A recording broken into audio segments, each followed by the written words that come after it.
Feel like Hello, Internet! It is Oh my god, this gate's going down so fast. 7 It's p.m. because I do bonus damage. It is a Tuesday, and this is Fanfiction Contempt Theater 9003 with your host, Sneaky Devil, joined by Max Force and Atin, who is currently a crime syndicate boss, truly earning the name Corrupt Atin. Excuse me, I'm very honest about my criminal dealings, thank you. I am a true Chicago criminal. I would like you to know that I put the civil back in civil offender. Yes, and I put the Oh, this is offender weird. in offender, as I'm currently playing Star Sector, where I absolutely starve the ever-living hell out of entire systems and kill all the trade caravans trying to offer aid, and then I fly in after they forget who exactly blew up all their shit, and I go, "Hello, I have 7,000 food for you at 600% markup." Has it occurred to you that you are in fact a bad man? I can't help it. I'm from New Jersey. Anyway, nice. so So, mod view's really fucking weird. yeah, Yeah, because when I click on users in chat, I can also see the messages they left on your channel quite far back. oh wow, Oh wow, so I'm just scrolling up to see Man, you get how to- far back you can dab Aura on has been people speaking now. Chat. okay, wait, how do I get to mod view? Oh, here we go, I see. Hey, this might be good. It might be good. It might be terrible. I'm just kidding. It's gonna be fucking awful. Oh wow. Okay, the This is oldest Story super has helpful. been deleted. Excellent. Nice. The oldest message from Aura is November 27th of 2018 at 7:34 p.m. Okay. He called someone dumbass. Hey, that's our chat. Yeah, that sounds like our chat. All right. This tool is something else. All right. Oh, hey, look, Okay. Mo showed up. This Let's looks just pretty let's garbage. just mod view his messages now. Let's see. Here we go. All right. Alright, well, this one looks pretty holy stupid. So shit. let's start off with this one. I've seen it bandied around a little bit, and I already hate it. So what the fuck? Why is the hell happened? Oh, I'm not logged in. All right. Mighty Morgoth. Why showed are up. all the icons broken? What happened? I don't know. All of my icons are broken on fanfiction.net. And I'm real confused by this. I'm real confused by mod view not still refusing to update in real time for some reason. Because, Atten, are you currently No, hold on a in second. chat? Okay. I am. Okay, because it's not showing you in chat. It's showing Sneaky, me, Nose, and Aura. No one else. No one else exists in this chat, regardless of what the chat tells me. Okay, fine. Let me get this text size to a readable level. Jesus Christ, I don't know. Fanfiction is, I think fanfiction shit itself. I don't think it's on my end actually. I think fanfiction just shit itself. It does that from time to time. Yeah, it does that. All right, so I'm gonna switch over the screens now, and That everyone is can really see weird. what we're gonna be reading tonight. And of course, I would be remiss if I did not remind everyone that they can access the fanfictions we read tonight in Oh the yeah, Discord. no, yeah. Don't worry, Sneaky. Fanfiction's icons are all like Okay, kind of borked. excellent. Yeah, And it's not. you can, of course, also not contact the authors. And this is not a request of mine. This is a request from both fanfiction.net and Twitch. In the spirit of new releases, do you have anything Persona on this list of yours? Unfortunately, I'm not really interested in Japanese games too much. I've played FromSoft games.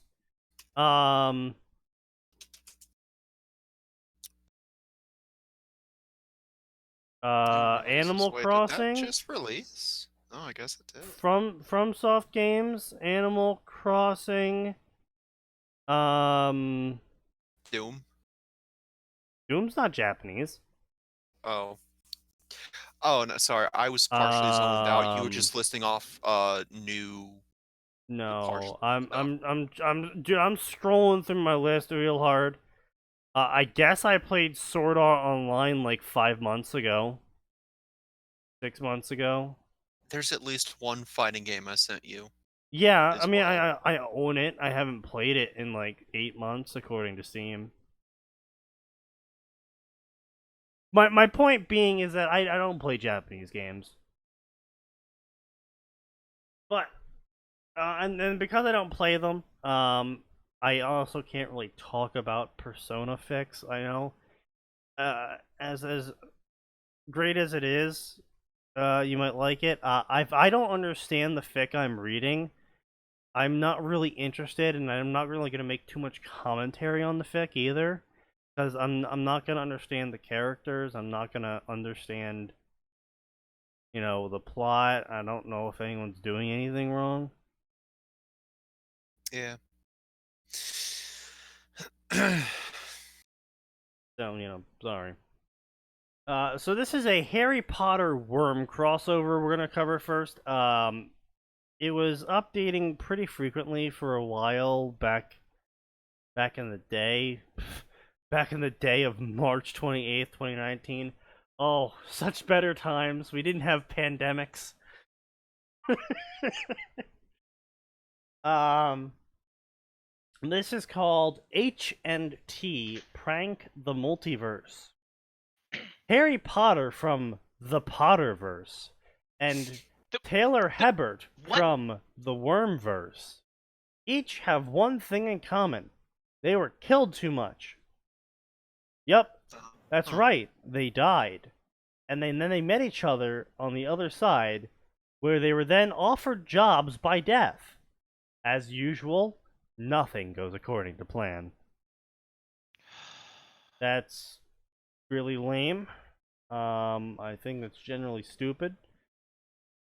At least the summary accurately describes what precisely is going to be going on in their story.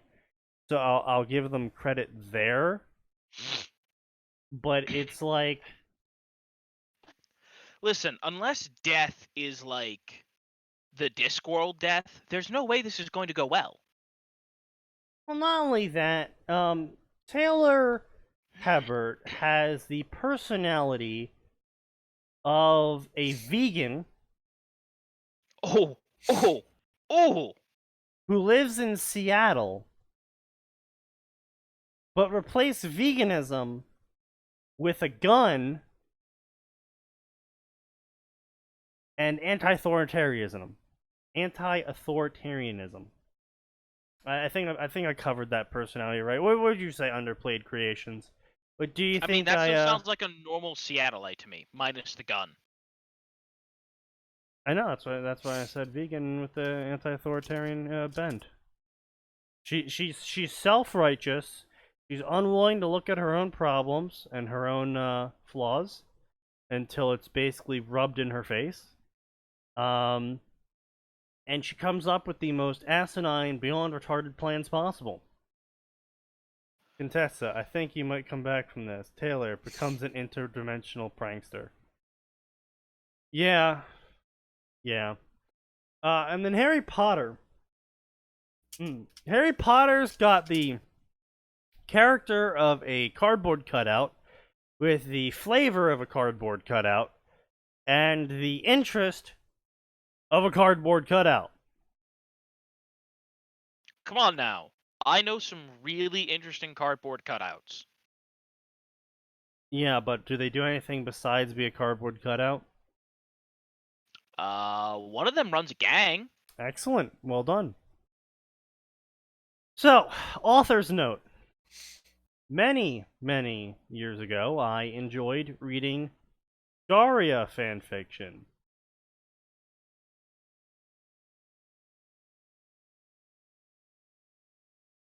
The fuck is Daria? Who knows? What? Huh? Okay, Daria is an American adult sitcom running from 97 to 2001. 2002. Well, not according to According to the IMDb. I was taking a look at the apparent MTV thing on the right side on your search engine. That's what the I feel like I've seen clips of this when I was younger. Yeah, I feel like I I've seen. recognize that stupid art style. Yeah. I'll be Did back people in actually a minute. watch this? I mean, Probably. I don't know. Storyline: Daria McMorgendorfer is in an that's a fucking 90s last name. Holy shit.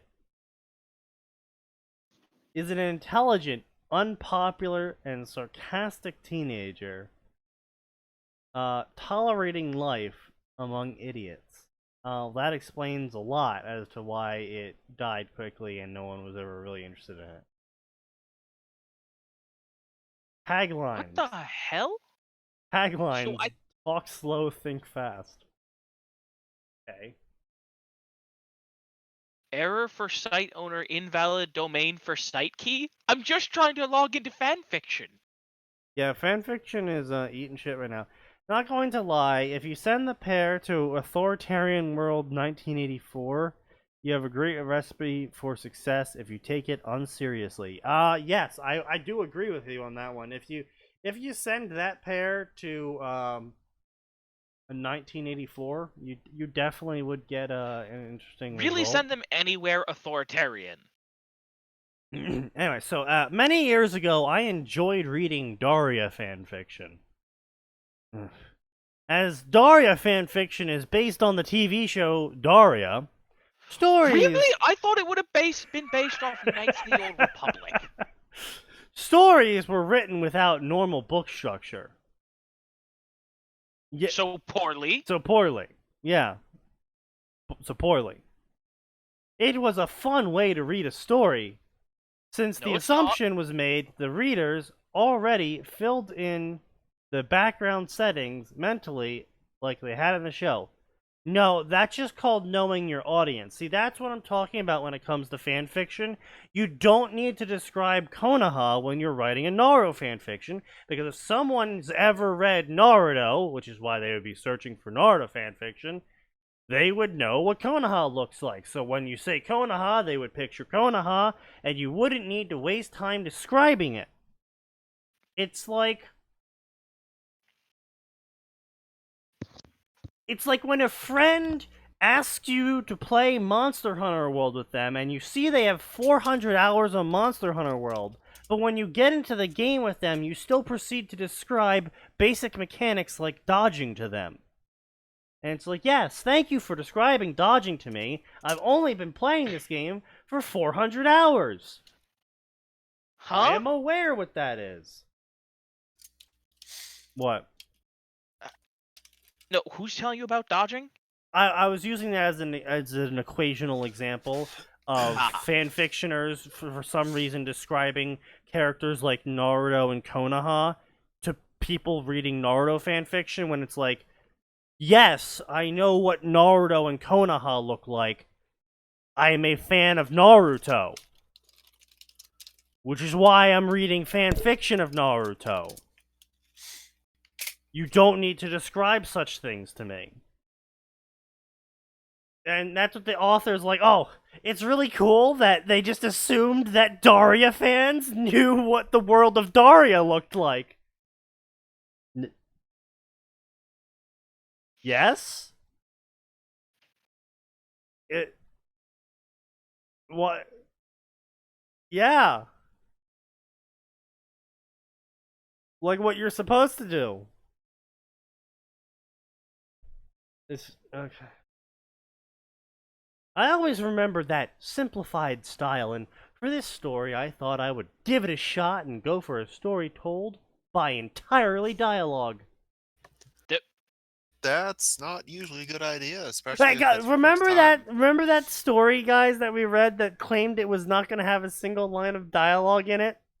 Yeah, that was. That was also terrible. Yeah. That was funny because it was trash. This story has a minimalist approach to anything that isn't dialogue. Please let me know if this hits the mark. Okay, so this is what's baffling me right here. So the author connects the idea of, I read Daria fanfiction, in which the authors of Daria fanfiction assumed that Daria fans would know what the world of Daria looks like. I thought that idea was cool, where I assumed fans already knew the setting of that they were reading about because they were fans of it. And I decided to write a dialogue-only story.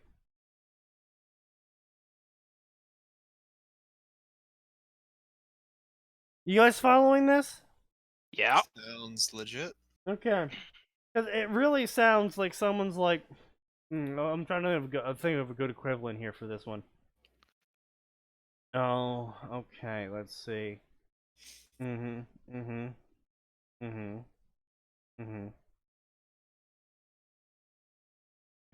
Alright. I really enjoyed driving in someone else's car before, and I noticed that they filled up the gas can, and I thought that filled up their car with gas, and I always thought that was a really fun part of it. So instead of driving a car anywhere, all I did was fill up gas cans. Unfortunately, you lived in New Jersey, so you got arrested. Yeah, that too. But it's just like, I really liked this one aspect of the greater narrative, so I'm going to only not do the rest of the narrative. Okay, whatever. Let's see how he does it. A young man was escorted to a private compartment on a train. He was dazed and didn't track everything like he obviously normally would have. Others were also seated in other compartments around him. They did not look his way at all, and as long as they were on the train, they did not blink or move. In another part of the massive train station that was eerily silent, even though thousands upon thousands of people were being escorted onto the train, a young woman of similar age to the young man was escorted to a private compartment in a car far removed from the young man. So, to start off, the author goes from an author's note of, I'm going to assume that everyone already knows the characters and places I'm talking about, so I won't put too much effort into writing those. And then proceeds immediately to go into not naming Harry Potter, as we all know it's Harry Potter, and then not naming Taylor, as we already know it's going to be Taylor. And trying to describe the environment around them. So, literally the opposite of what he said he was going to try to do. Honestly, that is impressive that in the span of a single fucking sentence, he managed to completely reverse what he said he was going to do. It is impressive. I'm not even mad at this point. I am just thoroughly impressed. How incompetent you have to be to do this. Now, I will say, though, at least the spelling and grammar seems to be on point. Except for the parentheses. Oh, sweet fucking Christ. Oh, no. He is using colons for dialogue. Oh, no. Oh, okay. He's writing this out like a script now. Oh, no. I rescind my previous statement about the spelling and grammar. Me of 30 seconds ago is wrong, and you shouldn't listen to him.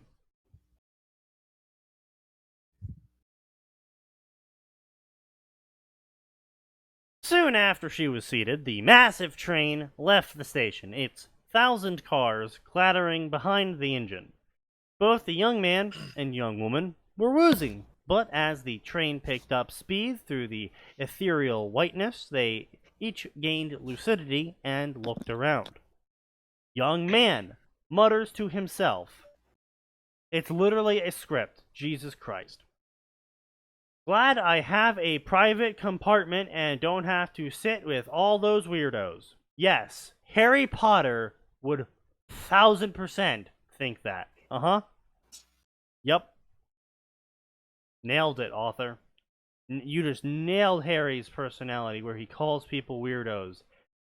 Which is a word I don't think he's ever actually said once in all 7 books.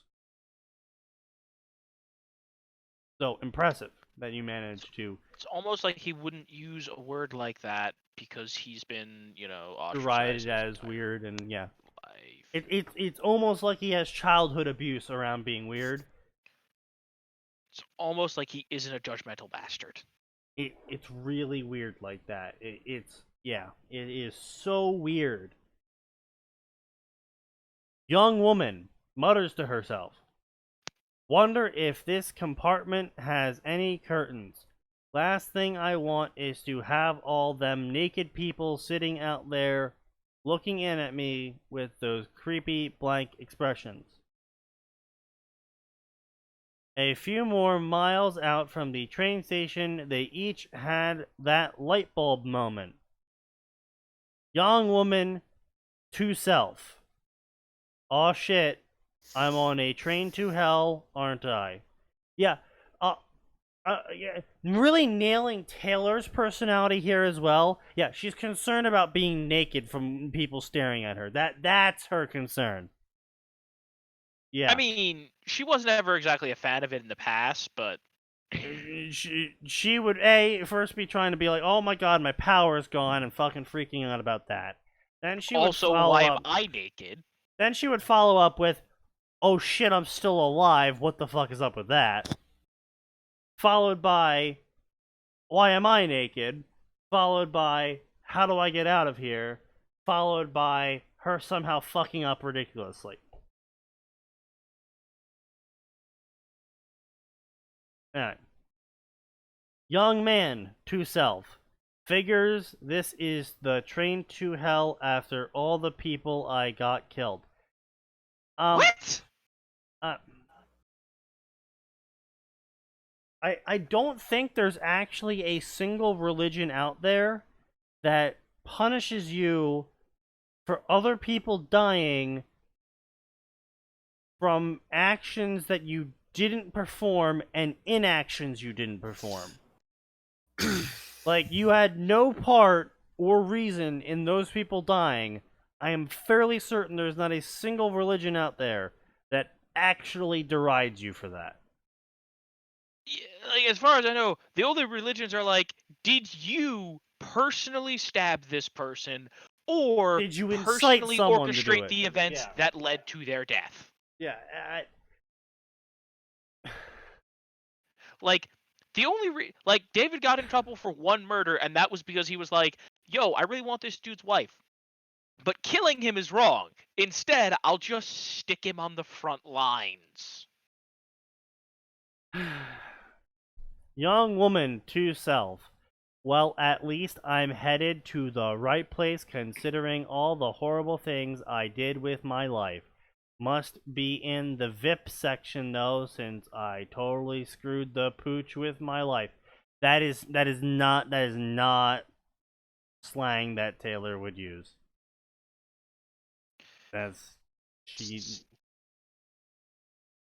Especially considering that she had Rachel on her team for a while. Not slang that she would use. After realization came to each that they were on a psychic train ride to a medical physical location filled with flames and freezing temperatures. Actually, technically speaking, based on the Bible, heaven is actually hotter than hell.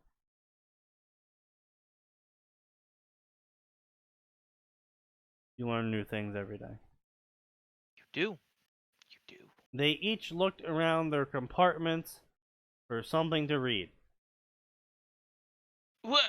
Why I'm would on the you... train to hell. Better see if I can find something to read. Yeah, I'm on the train to hell. You know what? I bet they have some literature around here for me to read while I pass the time. It's the train to hell, as you so believe.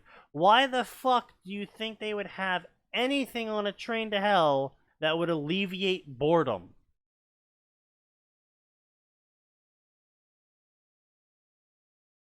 Like, Okay. you're on the train to hell. Boredom is like step 1. Yeah, pretty much. After all, neither knew how long it would take to reach the end of the line. Stuffed under a seat, the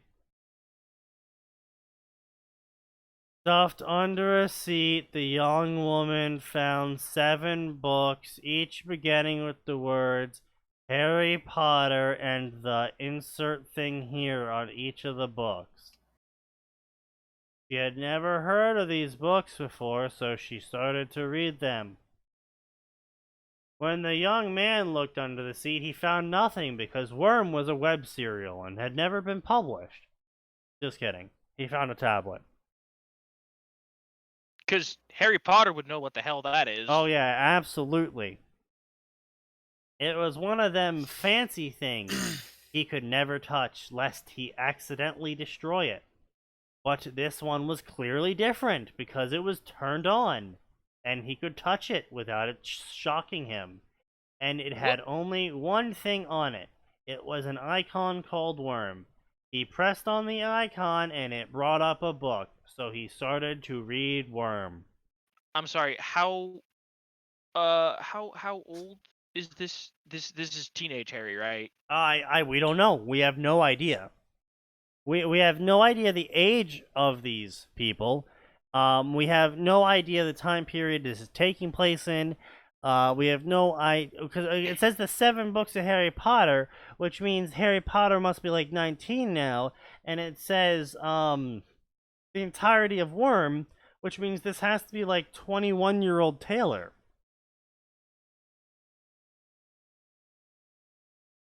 I'm not reading Harry Potter and the Fall of the European Union. We already did that, by the way. You were drunk for it, so you probably don't remember. Also, Sneaky, I tried telling Gray about this story, and he took his headset off. Alright then. Can you really blame the man? Unrelated story, which reminded me from my laugh. So, I'm talking to my mother, and in her,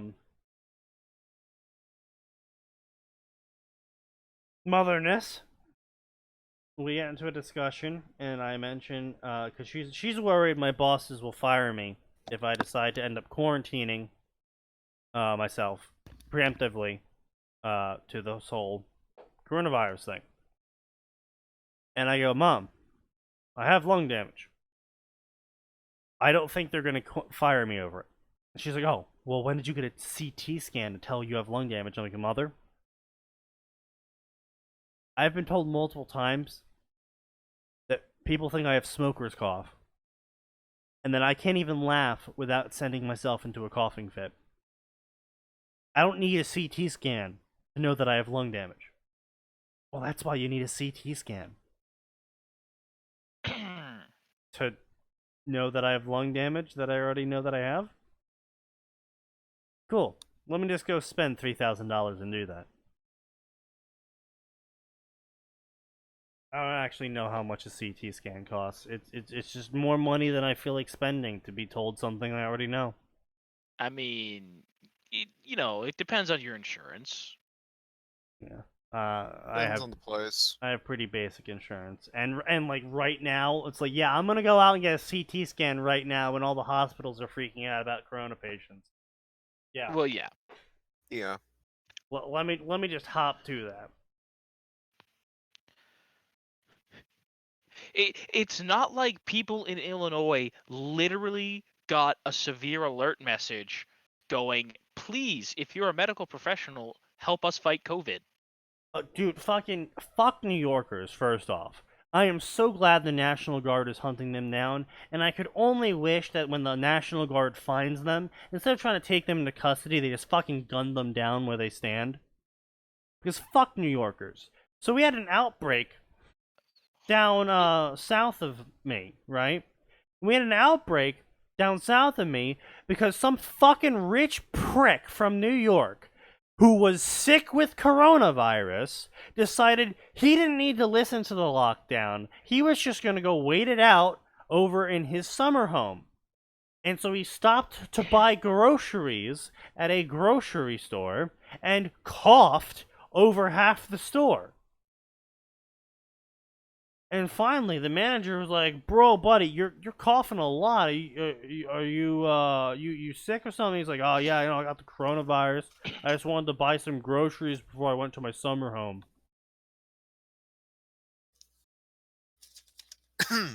You wanted to do what there, buddy? And so he got a fucking shit ton of people sick now, and it's just like, Yeah, God again, damn, fucking New Yorkers. I feel like when people do that, they should be charged with, like, Fucking gun let's them just listen to down. them. It's just like,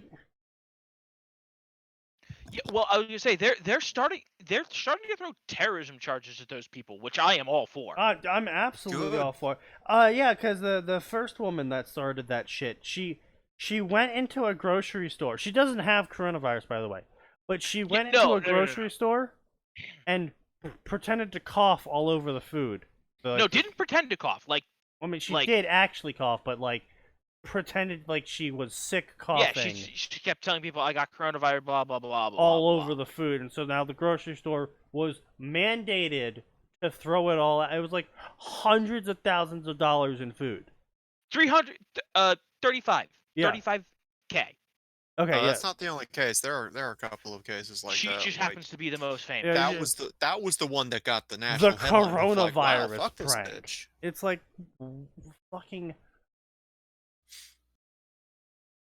The Spanish flu can't come fast enough.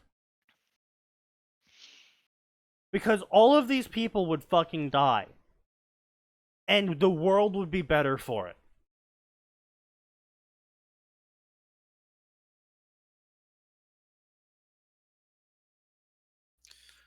You know, there are too many stupid people running around during all this. Yeah, fucking Madrid or whatever. Yeah, Spain, Madrid. Like several tens of thousands of people showed up for Women's Revolution Day or some shit. Mm-hmm. And now there's hundreds of cases and like thousands of like people they need testing, and it's like, oh, you morons. Oh no, you guys want to be real fucking angry at the South?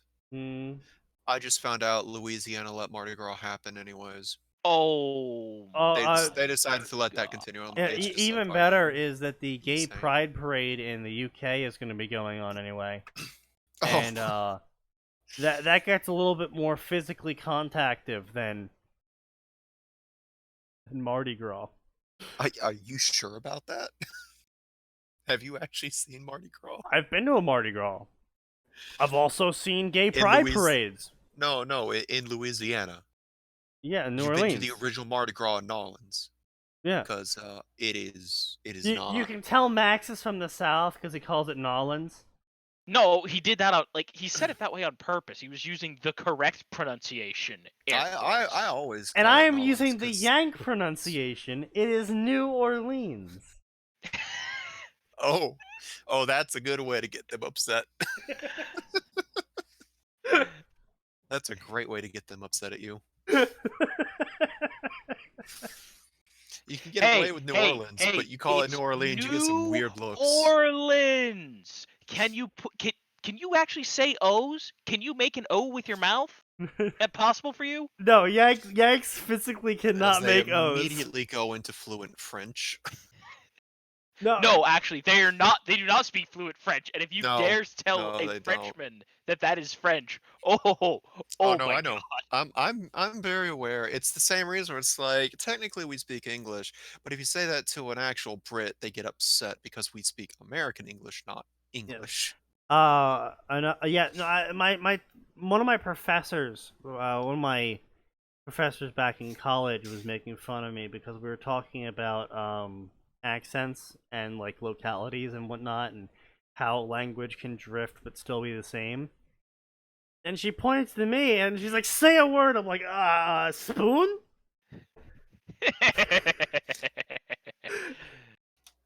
So no, people from New Jersey cannot say the O sound properly. Spoon. And I If she tell, if she really wanted to make a point, she'd have been like, "All right, you from the south, what do you call soda? It's soda. You from the north, what do you call it? Pop." soda. No, a lot of Northerners, I was especially gonna the say, Ohio no. Here's area, the call it problem, Max. pop. It's entirely dependent on where you are. Yeah, no, Oh, it's I highly know. dependent. Unfortunately, the north is about as large as the south, Also, Max, so there's always those weird little. you forget I'm from South Jersey, which is basically the South. Right, right. I forget every northern state has a small section of the south that just said, The "Fuck it, I'm southern moving part here." of every northern state's just like the South, and it's really weird. Man, Oh my God, Illinois. one of the last times I went up to Ohio and visited my grandpa, one of my cousins was there. I'm like, "Oh my god, he's turned redneck." And his friends, his group of friends, I looked at them. I'm like, "If those motherfuckers aren't from deep South Georgia, I will be shocked." Here's the thing, right? Southern Illinois. Ooh, ooh boy. That is like The Shining. But so anyway, I have a roommate. Well, I had a roommate back then who was also from New Jersey, North Jersey, and I'll forgive him for his sins for living in North Jersey. But he lived in North Jersey, and I turned to him and I go, "So the professor today made fun of me for saying spoon." And he's like, "What's wrong with spoon?" I'm like, "I don't know. I said spoon, and she started laughing at me." When did you figure it out that you didn't, know what an O was? No, see, the problem is he's like, "I don't know what's wrong. You're saying spoon." And we just kept saying spoon back to each other. We're like, "Wait a second. We're both from Jersey. Of course we can't fucking understand if we have an accent." Well, it's like one of the best things that ever happened to me. I'm super lucky. I didn't pick up the Chicago accent. I was like, oh my god, yes. Because here's the thing, right? I've lived with a Chicago accent my entire life, so I don't normally notice it. Yeah. But when someone points it out to me, oh my god, I hate it. Chicago. I'm like, that's not what we sound like, is it? It's like, it is. Chicago. I had a weird thing in my childhood. So I had to take speech classes going through elementary school. I had a slight speech impediment. Funniest thing about it, it made me sound like I was from New York. That was a common mistake some people made when they first met me as a kid. Are you from New York? No. I have I'm a not. speech impediment. Oh, what's the impediment? I sound like I'm from New York. Like, one of the most common things was that people were like, people said I had trouble saying the word girl. What's wrong with girl? I used to say girl. Oh, Jesus. Like Yeah. GURL? Yes. Among other things. Cool. People consistently thought I was from New York as a result, as a kid. I mean, And you guys have, I don't have much of an accent. My southernisms come out sometimes, but that's the only time I slip into a country I think accent. I have the most accent among the three of us. Yeah, kind of, actually. Yes. The Jersey accent is the strongest. What a surprise. But even then, it's not much of an accent to my No. ears. But anyway, yeah. So, not enough funny stories. Back to the story. Bleh. Time slipped by.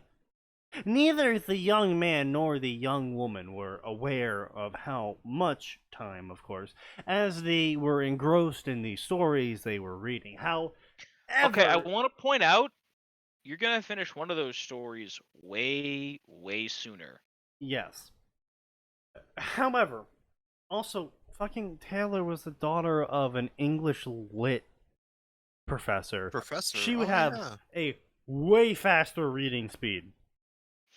than the kid who was homeschooled effectively by himself. Self-taught. Yeah. However, each was very upset with the endings they had read. Not entirely due to the content either. I mean, they were Was- very disappointing Wait, endings. I'm sorry. Quick aside. Was Harry ever enrolled in public school? He was until the age of 10. But the problem was in public school, Dudley would basically bully everyone to not be his friend. He would basically make him an outcast, and then when he would steal his homework and shit, and Harry would be like, "Oh no, I did it, but Dudley took it," and the teachers would be like, "Okay, well you're the outcast, and he has lots of friends. We're gonna believe the guy with lots of friends." Okay, because I hadn't thought about that before, but No, he went for to a kid who was apparently neglected and physically abused and all that, yeah, he's got a good handle on his sixth reading. grade. Sixth grade, really? He's 10 got a years good old was handle on sixth his grade? who? 10 years? No, sorry, no. Fourth grade. Fourth grade was 10 years old. No, fifth grade was 10 years. Ninth was Well, fourth. yeah, 11 but is usually on average. summer birthdays. Yeah, on average. I know what I'm talking about.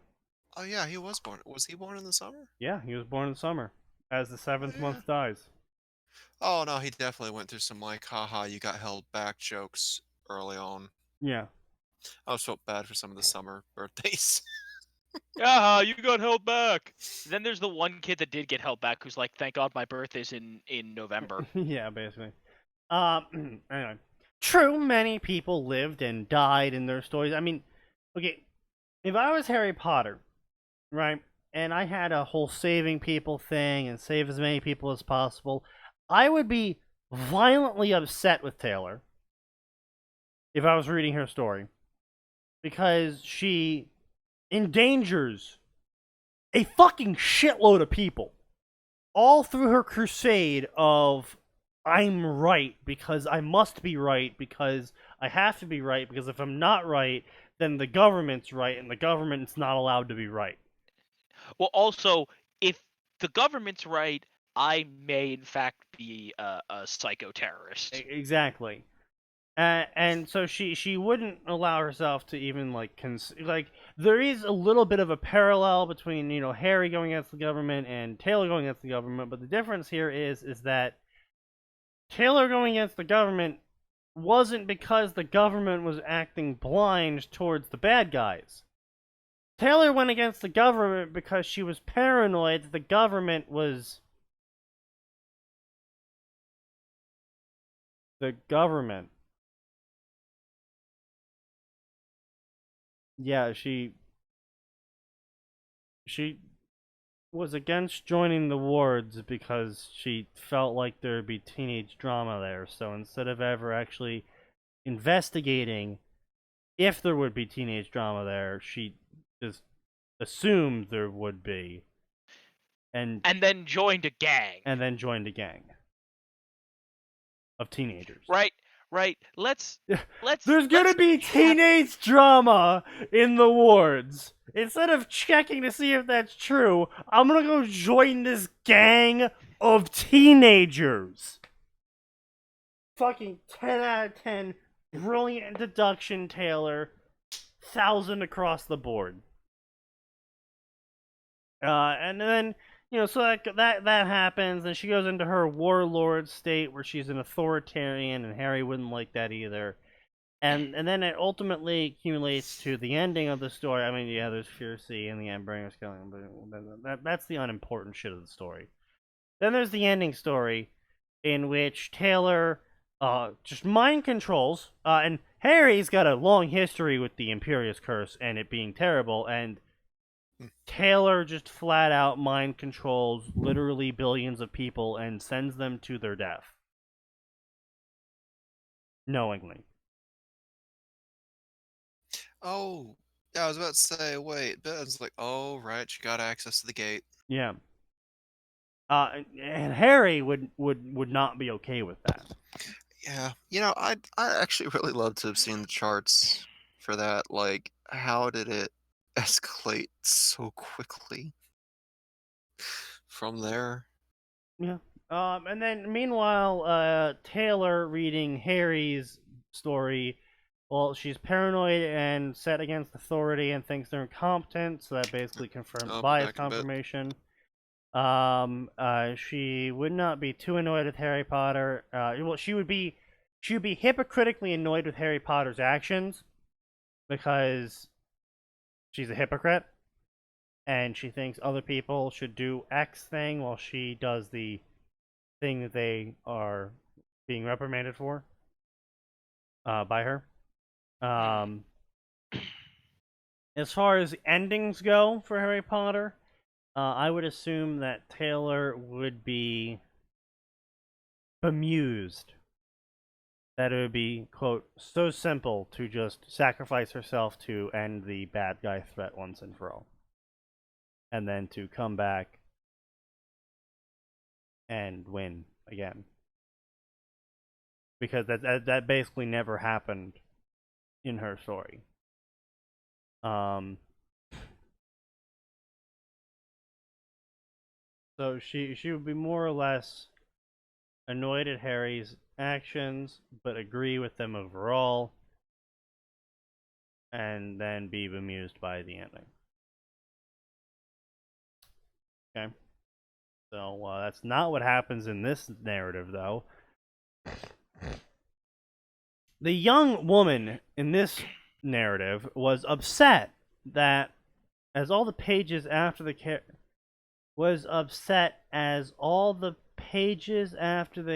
character Harry Potter had seemingly killed Voldemort had been torn out of the book. She could not read how the story ended. I mean, that basically was the last page. Like, he kills Voldemort, and then they're like, "Yay, Voldemort's dead," and that's it. They have a minor celebration, and they have a reunion with Harry Potter and the people, and that's it. That is the ending. So you didn't get to read the epilogue, is what you're annoyed by. Okay. The young man was upset as all the text on the tablet after the scene in which someone shot Taylor in the head was garbled, and he could not read what happened to her. He tried to smash the tablet to shake the text loose, but it turned off. So, again, that was the ending. Taylor dying was the ending of the story. The epilogue is not a continuation of the story. It's the epilogue. It's the after credits scene. It's, you know, it's not supposed to be the finisher of the story. It's supposed to be a you know,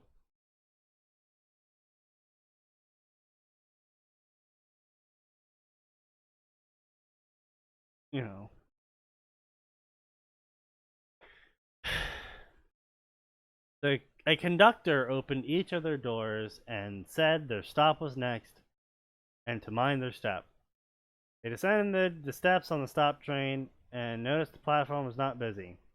And the young woman and the young man both noticed each other. And then an elderly man approached him with a sign reading Harry Potter.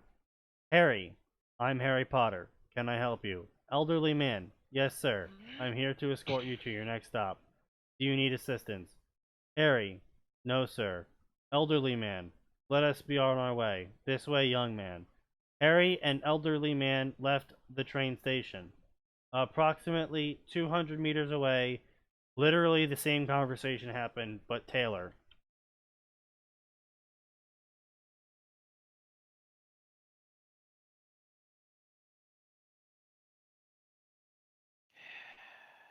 And then they make some bureaucracy is hell joke. And yeah, it's just the dialogue is like, this is what I don't understand. They did literally the opposite of what they were gonna say. they have a detailed narrative, but then proceeded to write a simplified dialogue when what they said they were going to do at the start was write a simplified narrative with a detailed dialogue.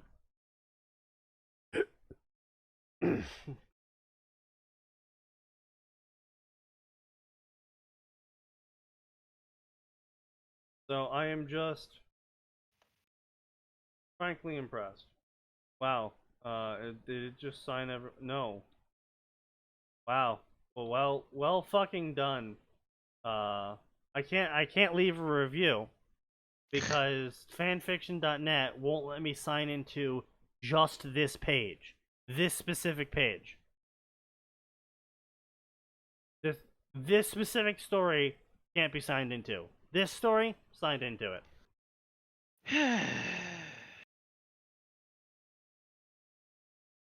But yeah, that was. I'm not gonna read the rest of the story because I'm not gonna bore you guys with this garbage. But yeah, that was that. And 259 people thought this was good.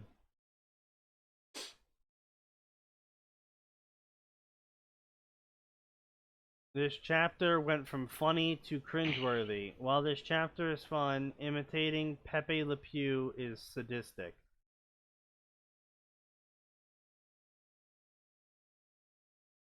What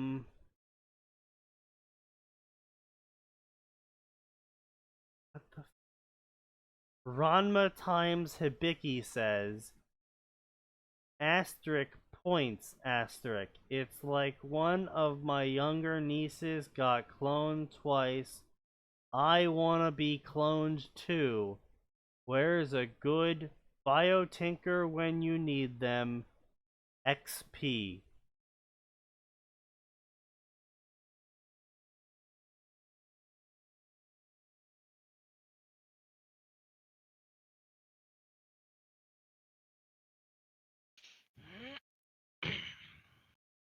I just...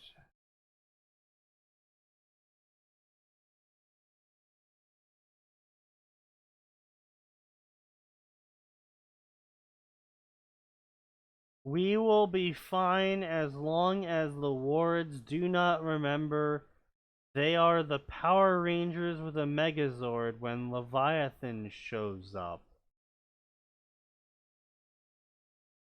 What?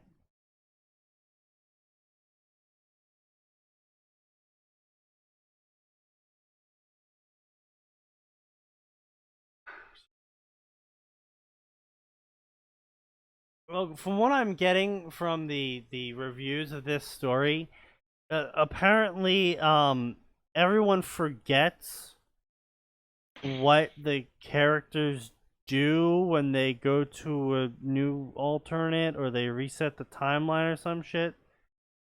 So they basically just keep doing the same jokes over and over again, and they're like, surprise, thing happens, and then everyone freaks out, and then they reset the timeline, and then they go, surprise, different thing happens, the same people, and they freak out similarly. Isn't it still funny? And apparently that's just every chapter. What's happening here? That sounds really stupid. The author basically does Groundhog Day on whatever universe Taylor and Harry go to. Great. Where they just keep getting reset and they can just do whatever they want and they just clown on people all the time. Because that's how you should handle two very serious characters. Yes, is them clowning on people. Yeah. So, to Not follow that they're up... well-written characters or anything's particularly great about them, but they are ostensibly serious. So to follow up that horror story, we're gonna do a Naruto plus Rosario plus vampire crossover. Are you ready for this? Are y'all ready for this? The Incubus of Yokai Academy V2.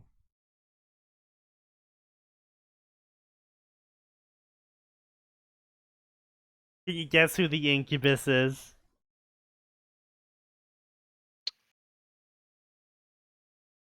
The Lone Wanderer from Fallout. Yes! Nailed it. Surprise cameo. Knew it. Back That's from how they his get you. journey and ready to settle in his home village, experienced and traveled, with much more to show than what he left with. Only there is one problem. The Hokage has decided to send him off again the second he got back. Now our blonde incubus is stuck attending a school filled with monsters to teach them how to blend in with humans. Harem AU Incubus Naruto times female Sukune. A well-traveled, yeah, that is actually a I must statement. ask you Yes. to never say words again. This appears to be a sequel. This is a sequel. Yeah. Oh Jesus Christ. Okay. All right. And this is let's see. What the shit? I'll be on full but temporary hiatus. I am attending classes and I will try to get back to y'all soon, but don't worry, none of my stories are dead. Feel free to use my... Hold on, Max! Come on, don't ruin the surprise! Feel free to use my Incubus Naruto. I'll PM you all my notes. Profile updated, December 2014, 2016. Temporary hiatus. 4 years later! Six. I'm sorry, wait, when did you say it was updated, Sneaky? He specifically he said 2016. December 2014, 2016 for some reason. Yes, profile updated. December 2014, 2016.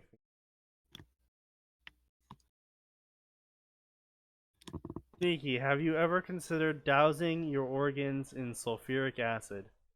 I could. I would die from that, and that'd be counted as suicide, which probably won't get me isekai'd, so...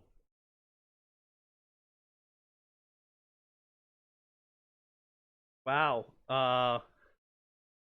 This poor poll. I feel bad for everyone that voted on this poll. Packing is almost done. Before I go, let me ask y'all something. While I'm rewriting Naruto number X, I want to do something else with it. Here are your choices. Rework Tale of a Mortal Arachnid, rewrite Konoha Chosen, Jiraiya-centric fic, or rewrite Kagome May Cry.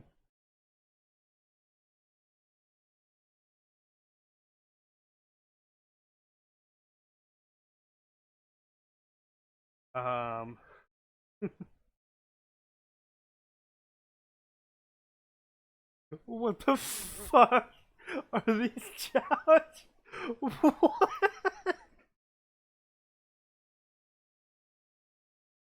Naruto the Ninja Card? It's literally just the Academy season of Yu-Gi-Oh! But with Naruto characters.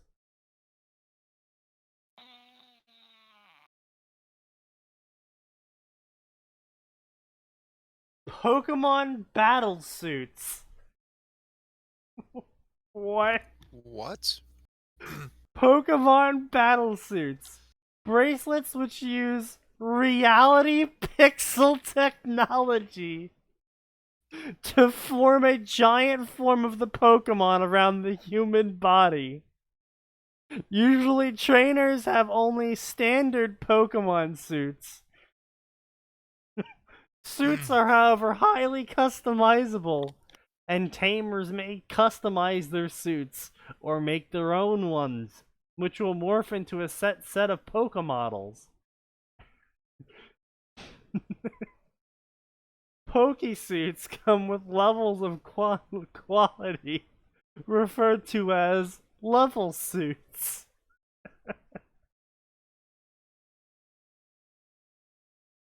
Oh god, this is... It's basically impossible to make new suits, so don't even add that in. Also... Wait, if it's basically impossible to make new ones, how on earth?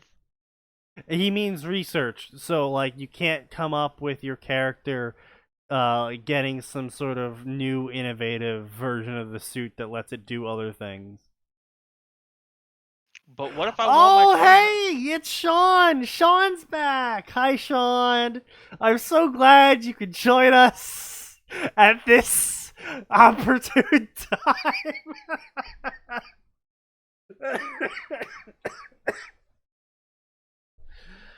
You picked a really bad time to hop in.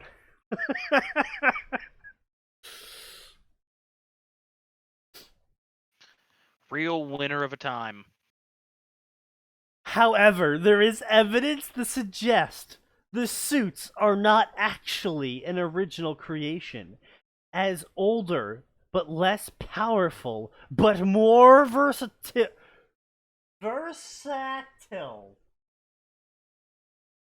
than today's. The ancient suits, type relic, were used by ancient technology and can't be reverse engineered.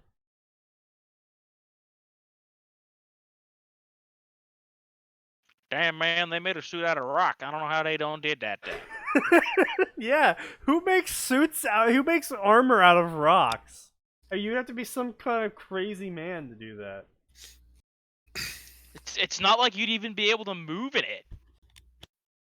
I mean, if you could move in it, surely you would inspire some kind of cult following. Yeah. A blockhead would write this. The more I hear, the more I go, even I'm not this bad. No, Aura, you wanted to cross Attack on Titan, ISS, Nanoha, was it, what else was there? Fucking Christ. Oh, and Magic Madoka. Shut the fuck up. Come. You are absolutely this bad.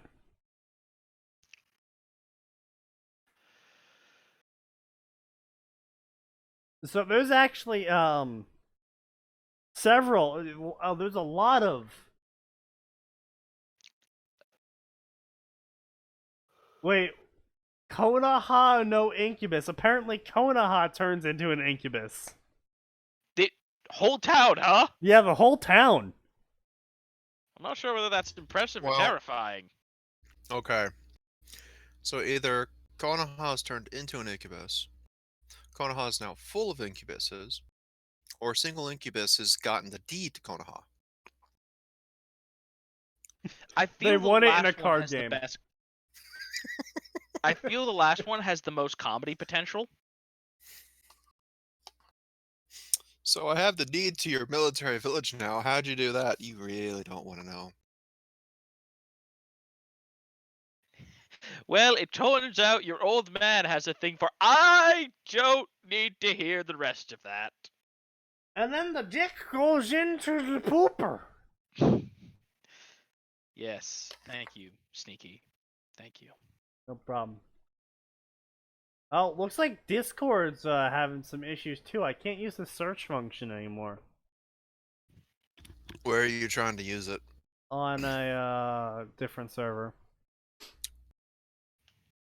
I Let me guess try get on our fucked. server. User. Nope. Oh, it borked on our server too. Great. Hello, Pedro. I am glad you are here, and you haven't been shot yet in the favelas you live in.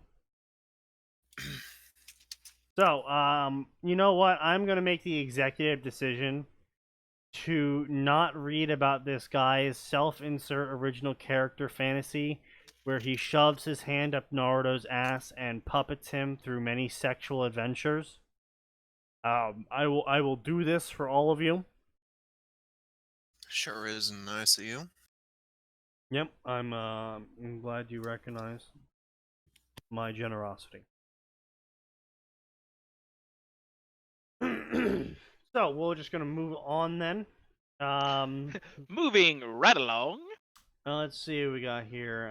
Worm, blood. Ah, hello. We got some ruby blaboon. What could possibly go wrong here? How could you ever mess up a ruby fic? Speaking of which, I was describing Ruby today to someone. And I was like, so, first 2 seasons are a good proof of concept. He's like, alright, I follow. But they're terrible. He's like, okay. Season 3, animator dies, and they toss out all his notes. Alright. Yep. Guess All of what? his About half. He was about halfway through that season too when he passed. So, the series is an action-adventure story. Slice of life. They're at school, they fight, that sort of stuff. What do you think season 4 is? He's like, I don't know. Slow burn romantic comedy? I'm like, wow. That is fairly accurate. He's like, no, please tell me you're joking. I'm like, no. What is? Oh, that did kind of happen, didn't it? Isn't Yeah. that the season where Renora was confirmed? Yeah. Huh. And Yeah. then I was like, all right, so imagine you have this cast of characters, specifically 4 people that the show is named after. He's like, right? All right, so in season 3, the school blows up. And he's like, okay. It sounds stupid, but all right, I'm following. I'm like, okay, so imagine if you just removed 75% of the main cast, right? And then for the next entire season, you focused on the side cast. Like, why would you still watch that afterwards? I'm like, I was drunk. And making fun of it with friends. Skip this story. The writer can't even spell the word "the" in the opening paragraph. Wait, really? Oh no. Oh. You see, you tell Sneaky that, that's just gonna make him read it, Sean. How can By someone the ever mess way- up a Ruby fic? Oh, yes, So it's a Ruby Bloodborne cross, but we're calling it the Deep, and I'm just immediately getting The Dark Souls Deep! flashbacks. The Deep. The Deep! All I can What think is of is that dude from Dark Souls 2. Yeah, I was about to say, wasn't the Deep a thing in Dark Souls 2? I don't know. Anyway, was so it- this first chapter isn't actually that long. It is Dark Souls 3. It's actually fairly short, all things considered. So we're just gonna scroll quickly through this. It's probably gonna be terrible, but let's just pap it out. The Deep, O Kos, mother of the Cosm.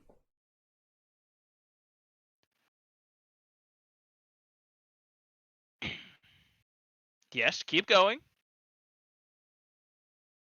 Guard us in sleep, for our souls are pure and restless. Oh, Are you Flora. gonna link this in the Discord? Oh, yeah, that's right. I do have to do that, don't I?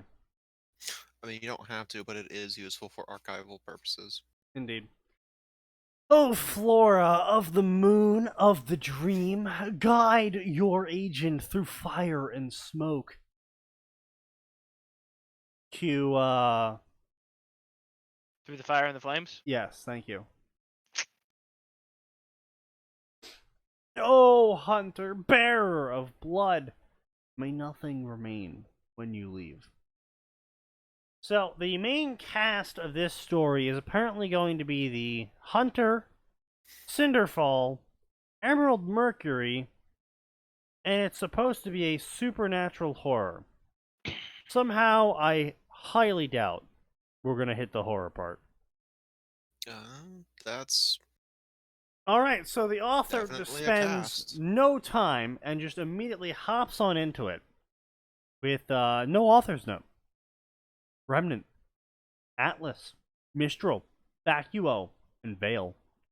Those are their names from the 4 kingdoms that stood Yes, those are names. as survivors, rather than They victors exist. from the ashes of the war. It had been the most destructive period of the world, even though not its first. No, the most destructive period of the world was probably when the God of Darkness enacted his global genocide. That was probably the most I destructive period feel of the like world. that may be just Yeah. a teeny bit more destructive. You know, that was still the funniest thing. The moon being broken was just because the God of Darkness decided to shoulder bump it on the way out. Yep. Like, by that logic, the same thing could have Oh, happened in it's any literally Hyrule story where the goddesses left. it's Think about literally that. that it's literally that Dave Chappelle script. Oh, fuck yo magic, fuck yo people, and fuck yo moon. But you made the moon! Wait, Ugh. hold on. What Chappelle skit? So the Chappelle skit was the guy who is a crackhead comes into the house, and his friend's like, "Oh yeah, don't put your feet on the couch. It's new." And so the guy hops onto the couch and starts rubbing his dirty shoes all over the couch. And he's like, "Fuck yo propriety, fuck yo clothes, fuck yo couch." I see. Which is why you'll sometimes hear me shout, "Fuck your couch." And now you know why I say that. Yes. When Now was I his fic understand. posted? If this was before season 6, he couldn't have possibly known that. Published 2018.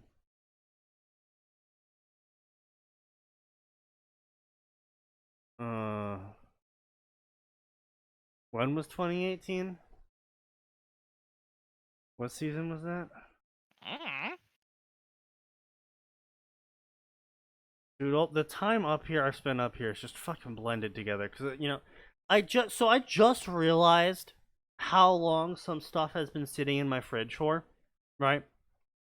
Because of my changing in eating, well, like what I ate, some of the previously used condiments and whatnot, I stopped using due to my buying habits changing, due to my income changing.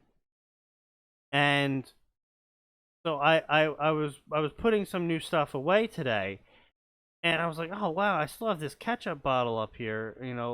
When does this go bad? I purchased that ketchup bottle when I first moved in 3 years ago. It went bad last year. I was like, oh, hold on. There's some other shit in my fridge. So I went through my fridge. I'm like, oh, all this stuff that's supposed to keep for like 2 to 3 years as it's expired. Haven't used it in 2 to 3 years. Oh.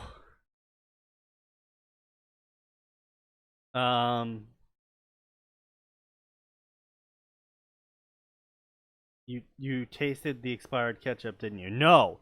I intelligently did in fact not taste the year-long expired ketchup. I would have hoped that you would have taken the appropriate action of yeet it. I The shook the ketchup squirrels a can bit. have this one. I shook the ketchup a bit to see what's going on with it, and it did not shake. There was some liquid sloshing near the cap, but the rest of the ketchup did not move. And I was just like, ooh. I'm just gonna not open this.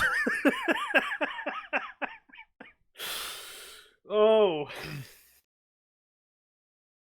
Like maybe that's why I was getting sick every time I put ketchup on my fish recently. Oh my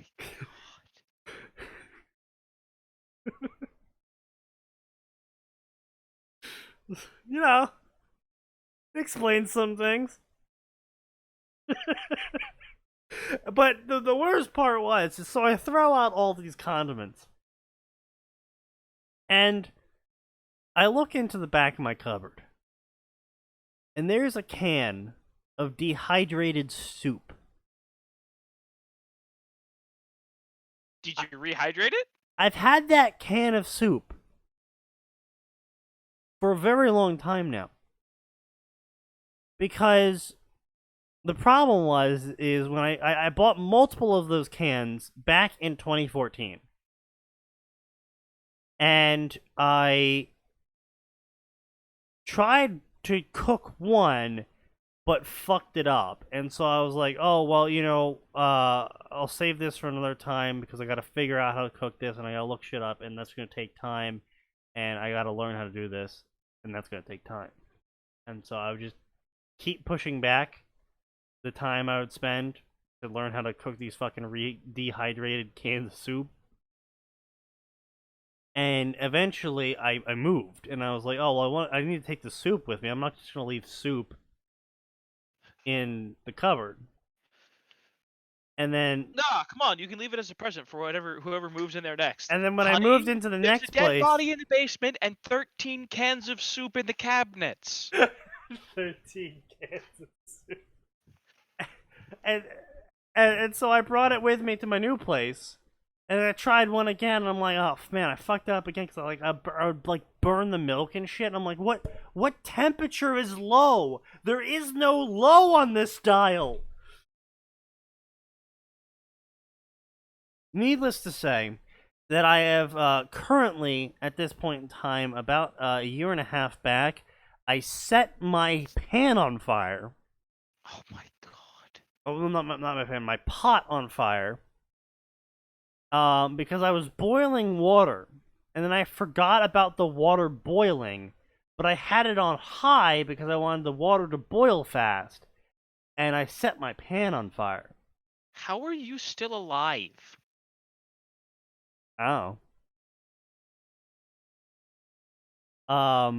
Milk, what kind of dehydrated soup was it? It was soup that was dehydrated, and it's a clam chowder, so it uses milk.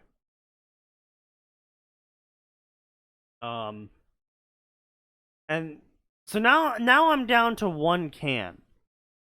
But I've had that one can since 2014, and now I'm a bit worried to open it. I mean, here's the thing, right? Look at it this way. You have a can of soup that you absolutely can afford to mess up. And then die when I eat it. I'm not proposing you eat the damn stuff. Just cook it. In what? What do you mean? I set my pan on fire!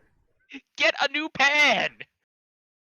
But that requires me to leave! Oh, that is not true, sir. It's You can get a pan from Amazon. Date. I don't know. Also, Sean, I did organic chemistry in college, and we had to do a lab where we had to heat up a beaker of water using a hot plate. And everyone else's beakers started to bubble, but I had set up the beaker. And I told my whole team that you don't want me setting this up because I burn water. And everyone's like, shut up, Sneaky. You don't burn water. You can't do that. Just quit being a lazy ass. And so we follow the instructions precisely. And we're sitting there waiting. And everyone else's water starts boiling. And we're still waiting. And then everyone else starts the experiment. And we're still waiting. And the teacher comes over and she's like, why haven't you started the experiment yet? We're like, we're waiting for our water to boil. She's like, well, what do you have it set on? Oh, okay, so you all have all the right settings. Is it hot? Yeah, it's as hot as it's supposed to be. I guess it's just, a bad glass. And so she, turns it off, takes the glass, puts it in the sink, gives us a new glass, fills it up with water. We put it back on the hot plate. She turns the dial on, but I'm still sitting in front of the hot plate. And water doesn't boil again. I'm like, look, I just burn water. I'm not allowed to do this shit. She's like, it is literally subliminating before it starts boiling. I don't know how you have managed this.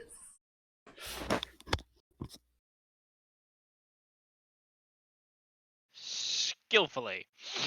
That's actually what I told her. I was like, with extreme skill and delicacy.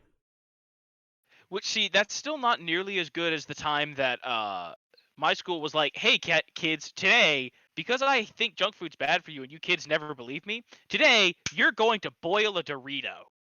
Oh, God. Oh, see, disgusting. My chem teacher in high school is not allowed to ever touch chems again. Because Sneaky, you make it sound like he's some kind of Fallout drug dealer. Well, the first day of chemistry in this class, the teacher He became goes, Walter White? The teacher goes, hey, you kids want to see something cool? And she takes out this pitcher of water. And then she takes out a fucking gram of sodium. And I'm like, oh shit! And she throws it into the water and literally dives to the ground. And the pitcher just explodes, sending glass shards into the ceiling. Thankfully, no one was hit. But there's this glass shards in the ceiling. The pitcher is just like shattered everywhere. One of the other teachers comes running and what the hell just happened? And she looks at the ceiling, there's fucking shards of glass embedded in it. The fucking chem teacher's on the ground, ducking, covering. And so long story short, she was banned from the chem cabinet. As the chemistry teacher. Yeah, as the chemistry teacher. I would love to know the thought process that brought her to that conclusion. It was like a moment of realization I saw on her face. As she's like putting the gram of sodium in, she's like, oh shit. Like, that's way too much sodium. But she continues the motion anyway. Instead of like trying to like save it and like just chucking the sodium somewhere that isn't the giant pitcher of water, she's like, nope, I've committed. These children will learn. I've already come this far. Week 3 was, hey kids, want to learn how to make a flashbang? I thought you were banned from the cabinet. What they don't know won't hurt them. Now just remember, don't look directly at the magnesium. I am not liable for any injuries you incur. I mean, she is, because she's your teacher.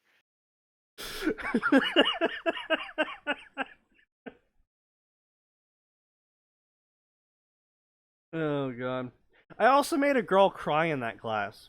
Because, I imagine you made a lot of girls cry. I slept in a lot of my classes. To the point of, in one of my math classes, we were starting the year off, and I just immediately fell asleep. But because I live with so many siblings, I still, like, keep an ear out for a little bit before falling completely asleep. As one does. And as I'm falling asleep, I hear the teacher walk over to me, and she goes, do I wake him up? And then one of the students responds with, nah, that's Sneaky. He always does that. And so she was just like, alright. And just moved on.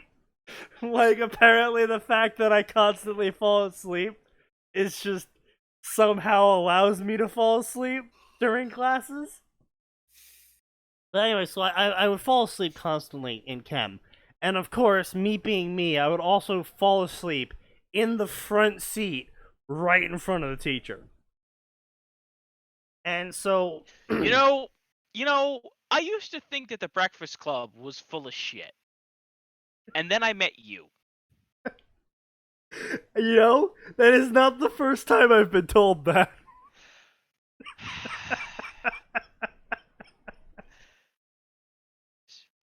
Sneaky Devil, everybody. If you can't be an example, be a warning. And The ultimate proof of that. so one day, my teacher gets fed up with me sleeping in her class. And she's like, Sneaky! Wow, really? And she slams down on the table. Sneaky!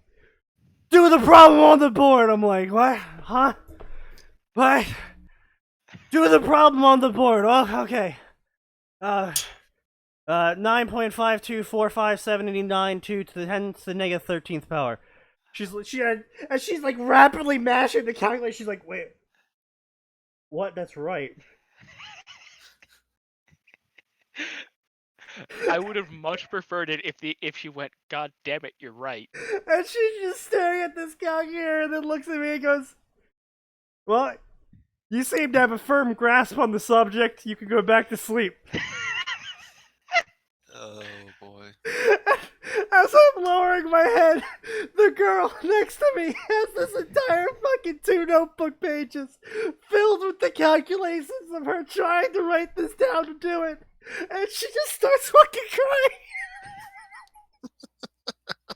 Because I literally woke up, looked at the problem on the board, did it in my head, and then went back to sleep.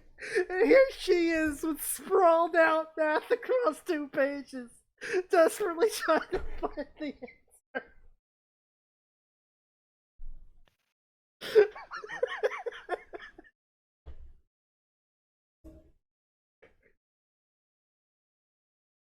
answer. Sneaky is an idiot savant. See, his thing, right? I was the opposite end of that, where I hung out with all the smart kids, and my job was to remind them not to be jackasses about their grades, right? Because I think I've told this before, right? But like, I was in like pre-calculus because I wanted to be a programmer, and they're like, okay, well, you really need to make sure you can do calculus to get all the programming stuff. And I was like, okay, well, I can't get calculus done because I spent a semester in idiot math. Right. So I can't get to calculus. But I can totally get pre-calc out of the way my senior year, and then, show up as a freshman and do calculus, and, it'll be fine, right? And they were all like, yeah, that's fine. So I was like, great. So I start trying to take pre-calc, and I tried mightily. I studied, I got help from my teacher, I got help from my smart friends, and I barely made it out of that class with a C. Yeah. But so I'm sitting there struggling to get anywhere in pre-calc, and my super smart friends who were, like who were basically so actually most of them were taking AP maths. They're like, yeah, I only got an 88 on my trig exam. And I was like, shut your mouth. Shut your mouth before I put your head through the table. And they're like, what? I am barely getting through pre-calculus. You are taking trigonometry as a high school student. AP trig. You will shut up. No, I was not a excelling student in high school. I know. I'm just saying. Like, I was the opposite end. I was the dumb guy who was there to remind the smart people not to be an asshole. This is also, by the way, the same teacher that I, quote unquote, unintentionally pranked. Because one day I was really hungry, so I bought 8 chicken patties from the cafeteria. But because I'm totally chill with all of the teachers, including the cafeteria staff, they just let me walk out with 8 chicken patties in my hands. What? Did you at least have buns for the damn things, Well, or did you just buy obviously they were all individually wrapped full chicken patties with buns, but like you're not supposed to be taking food out of the cafeteria. Right. But like literally straight up, the cafeteria on staff just looked at me and was like, "All right, you're fine," because I was just friends with all the adults. Somehow, even though I slept through like 99.9% of their classes. Even though you were an asshole. Beyond asshole. So anyway, I wear a fishing vest, so I got lots of pockets. So as I'm like going to my next class, which is her class, I'm putting all of these sandwiches into my various pockets. And I walk into the class. Class starts going. I'm like, all right. I take out the first chicken patty. I start eating it. She turns around. There's the chicken patty in my hand. I'm eating it. There's the first wrapper. I finished the chicken patty. You know, she turned back around at some point. I'm like, okay, well, I'm still hungry, so I pull out a second one. She turns around again. She's like, wait, were you just eating one? Whatever. And so she goes back to her lesson. Second wrapper. And as this class progresses on, the wrappers are starting to pile up. And it was around huh? How many did you eat? It was around the sixth chicken patty that I was eating. That she's just like, where are you getting them all from? I'm like, oh, I got pockets. As I finish that chicken patty, as I say that, I then reach into my vest and pull out another one. She's just like, why do you have so many? By the way, you could not possibly have sounded more like a Jackass video game character. Yeah, I got pockets. I got pockets. What else am I gonna use them for? That was like my old winter coat. I love this thing because it had an inner lining and an outer lining, but the inner lining had like a mesh pocket that went literally all the way around the entire back. I have no idea who did this, but I love them for it because I just kept books there. Improvised body armor. No. I mean, yes, but no. But it was great because I'm just like, because I loved getting people to read books that I like, because I was like, oh, hey, I think you'll like this book. I think you'll like this book, right? And one day, I was like, I brought like 10 books because I wanted to loan books out to a bunch of people. Most of them were old books. Yeah. Some old Star Wars stuff, Harry Dresden, that kind of stuff. And then one teacher sees me with a bunch of my friends over in a corner, because we all ate lunch in the corner because we were sad, lonely fucks, right? And he just sees me reaching into my coat and handing stuff to people. He comes over there, he's like, Winchester, what are you pulling out of your coat? Bear in mind, this wasn't in like an accusatory tone, because I knew all the teachers and I was friends with all of them. They knew I wasn't doing anything shady. He's just like, what are you pulling out? And I showed him the back of my coat, and I'm basically like a lending library in the back of my coat, and he's just like, why can't you sell drugs like a normal kid?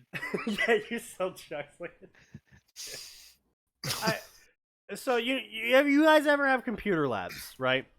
Yes. Computer labs. Oh God, remind me. I gotta tell you about cleaning computer labs. But the wild difference also between the teachers, where some teachers wouldn't even like know how to use the projector, but other teachers would be like on top of the 25 screen monitoring and be like, boom, I know you're doing this, I know you're doing that, fucking get back to work, Kyle. Well, and then there was the one teacher who was like, not only do I know what you're all doing, I know which ones of you are horsing around and don't know the material, and which ones of you I can just let do whatever. So I finished the material for the day, and earlier that week, someone had distributed a copy of Quake Arena using an exploit I discovered in the school data systems that gave the person admin privileges. And so I distributed a copy of Quake Arena using the CD they gave me to everyone in the school.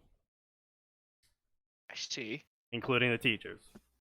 Using their supposed to be personal folder that is assigned to every student using a username, ID, password sign-in.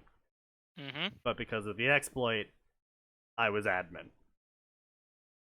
And so I distributed this file. You know, of course, most teachers, the reason why I felt safe giving it to everyone is most teachers just didn't use their folder. To be fair, nearly no students even knew they had a folder either. Yeah, but of course, it was one of those. But of course, you know, eventually news gets around, everyone's like, oh, we have this on here. And so, you know, of a school of 1,000 kids, you know, someone's playing Quake Arena now at pretty much any point in time during the day. And so we would obviously have large LAN matches across the school. Of course. Without the teacher's knowledge. Yeah. And one day in computer lab, we're sitting there, and I'm fucking destroying people in Quake Arena because apparently I'm the only person that played first-person shooters. Because it's like Sneaky Devil, 31 kills, second place. Blank insert name, 10 kills. And then everyone else is below that. But we're all having fun. And then one day, we're sitting there playing, and Mr. Teacher Name joins the game. And we're all like, oh, you know, who set their name as the teacher name? And then the teacher from the front goes, I did. And we're like, oh, fuck! He got second place. Right behind me with like 27 kills. It was pretty close. Good stuff. And then my professor in college was a gold AK, so he was in the top 100 CSGO players in North America. Oh, that's right! Yeah. And it was just like, this is really a disconnect I'm feeling here. Those didn't exist when I was in school. Thanks for making me feel old. What, Minecraft and Halo? Or Quake Arena? Because Quake Arena was... I think we missed really. See, my school, it wasn't Quake Arena. My school, it was Brood War. Oh, see, well, that's a far larger game. And, you know... Yes, but we were... I mean, okay, hold on a minute, dude. Brood War is not large. For the time it was. Well, I mean... No? I mean...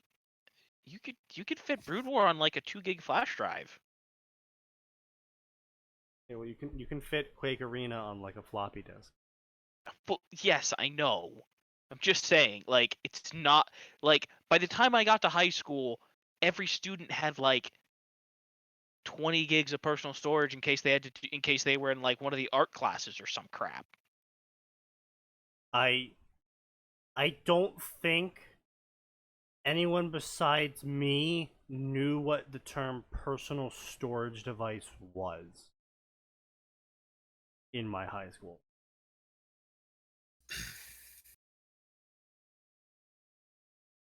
So, yeah. Anyway, we were reading this riveting Ruby Bloodborne story, about the kingdoms being kingdoms, and then they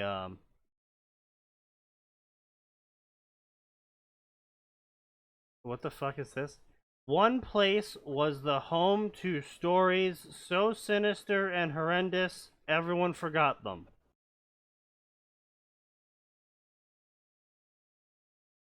I guess that's supposed to be Yarnum. I guess. Also, yeah, it's supposed to be Yarnum, mightiest they- of hunters and huntresses. Yep. Yeah, they mentioned Mantle early on in that first paragraph. I'm pretty sure Mantle just became Atlas. I think that's how it went. Yeah, it is. Mantle didn't disappear. Mantle just changed. They treat Mantle like it was a fifth kingdom. For some reason.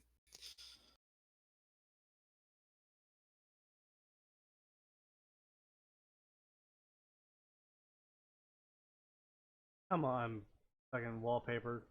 Don't do this to me. You'll live, I'm sure. Wallpaper engine has been downloaded. Would you like to restart? No. Keep running, keep running, keep running. Fuck it. Okay. That should make it pop up. Nope. No, it don't. I don't understand how some of these settings work. It's like, oh, do you want it to keep running? No, no.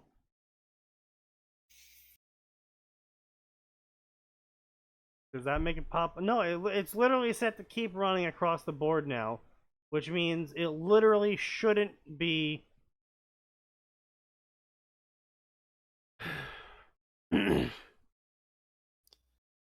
I don't know. Well, let me get this crappy ass screen out of here. Let me find a good picture to put up, make everyone very pleased. Yeah, it's a good. Yeah, I'll just put. All right.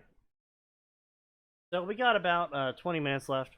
I figure we might as well forego trying to read any more fanfic and do what we've done in the last couple episodes, where we just ask questions and see if anyone has any like ideas that they want explained further or us to talk about anything specifically. So, my lads, my gamers, my Ewoks, is there anything in specific you want us to talk about before we close out for the night? Series, an idea, how specifically to write a certain character, how to go about doing research, etc., etc.?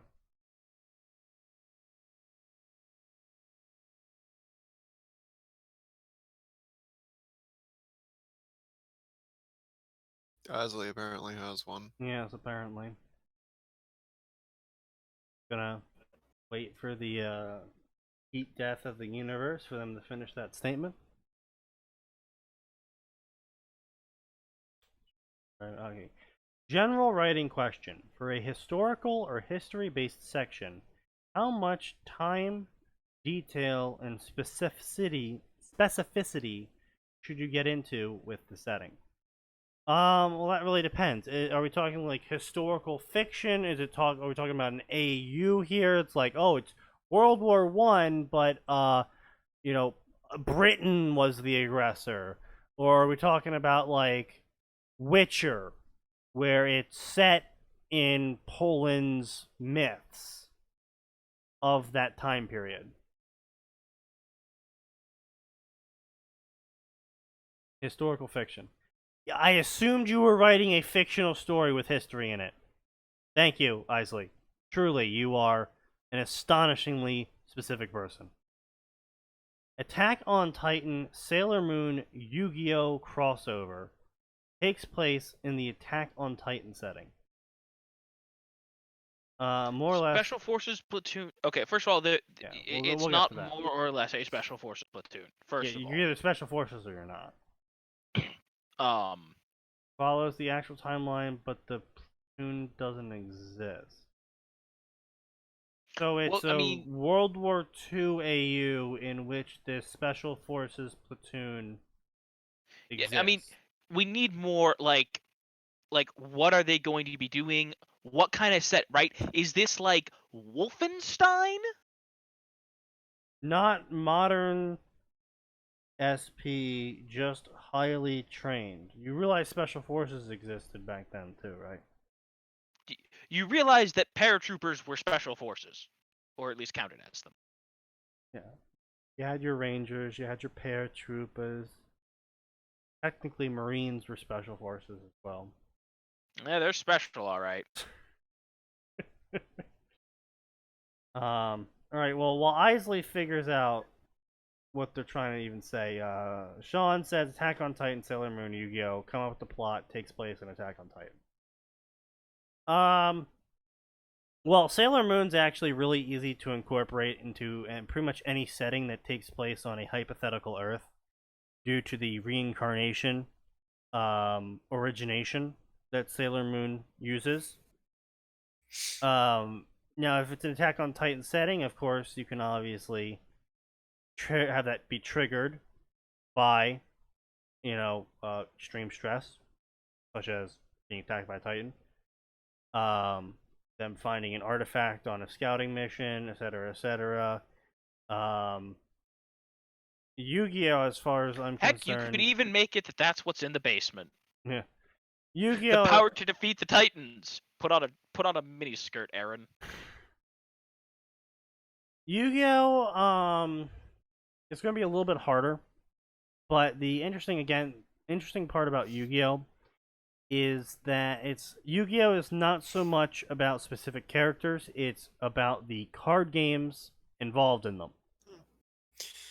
Well, for Yu-Gi-Oh, if you want an easy fix for this crossover, I would literally just go to the original Yu-Gi-Oh stuff and be like, "Oh, Yeah. hey, you summon a monster that is your spirit animal, essentially." Yeah, yeah, exactly. Just cop the rules of ancient Egypt Yu-Gi-Oh. Yeah, that's what I was gonna say. I was gonna say it was like, they're on an expedition. They find a destroyed tower. This is all shit that happened in canon. And in the basement of the destroyed tower, they found a chest, containing a tablet describing how to summon monsters, to fight titans, or some shit like that. Or just monsters in general. And so Or they even just like you know, Attack on Titan. It wouldn't be unreasonable to just have it set up to do that as like a thing for war. Like if you're, when you're fighting other people, if they've got walls or something, summon a spirit monster to smash it down. right, and they're being attacked by titans, at this place, and they're getting desperate, and they're like, well, what if we do this thing on the tablet? So they do the thing on the tablet, and that's how Aaron ends up with a spirit monster from Yu-Gi-Oh, and then that spreads through the males, and then all the females turn out to be Sailor Moon people.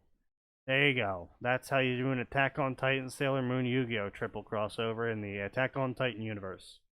And the general Okay. plot would pretty much just follow the Attack on Titan plot, as again the Sailor Moon plot more or less is just save humanity from evil, which is the goal of Attack on Titan, sort of.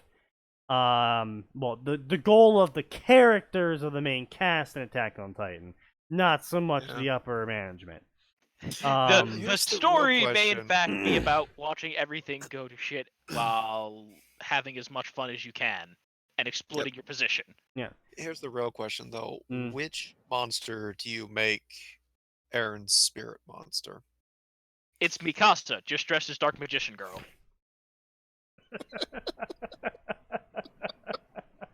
I'm not wrong. You can just have that awkward moment because it's like, is that my grandma? What? We're not talking about this. But anyway, No, Max, even better. Mikasa just moves 3 feet from the right to in front of Aaron in the Dark Magician now in costume. the Dark Magician outfit. Oh. Yeah. 10 out of 10. Aaron, what is this? Isley the Silver King. There's supposed to be a special group that is sent on specific missions to support the war. They don't change much overall, as the overall story is the war goes exactly the same. I'm wondering how specific I should be with things like battle doctrine, uniforms, and training, and how to make it sound like a spurg out. Currently have a bit written up for an anti-partisan patrol in France, and a minor role in the Battle of Kiev. So, the problem with your hypothetical scenario story is that there is no point in reading your book, because the war ends the same. Now, maybe the audience doesn't know that, but it's going to be a very disappointing book if the war ends exactly the same. Yeah, and reviews will just tear you apart once they get to that ending. Now, the way to phrase this, if you wish to keep such an idea, would be to not phrase it as historical fiction, but a historical non-fiction fiction telling the unspoken tales of the lost battalion or some shit like that, basically. But you basically phrase it as a group of soldiers that were basically erased from the books and erased from history due to the actions they performed during the war, and you play it off as if they were there the whole time in our real history of the war, and they've just been erased from it. For some reason, right? That's the thing. Then you've got to put in some kind of... That's the lure, and then you have to actually include why they were erased from history for what they did. Like, they found out the Nazis actually had a nuke in some kind of secret underground facility, and they had to set it off, and they died, and nobody wanted them to know. Blah, blah, blah, blah, blah. Yeah. Doing a Ruby fic right now, was wondering if I could get ideas on how to improve or expand the characters that are rather lacking. So the entire cast. Figure out what their most prominent personality trait is, exaggerate that slightly, and mold it into an actual person.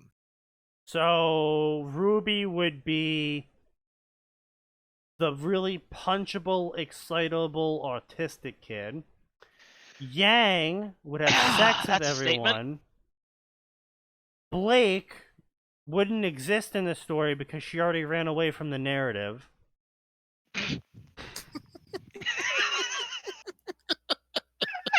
You're an asshole, but you aren't wrong. Oof. Ooh. And Weiss would already be sponsoring each chapter.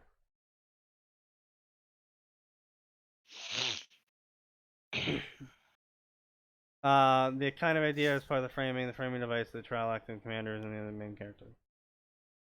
I really don't have any advice to give you on that. Again, because they are supposedly an erased squad from history, you could frame them as a partisan, as a purposely trained partisan group, so you can pretty much just invent any kind of training they do.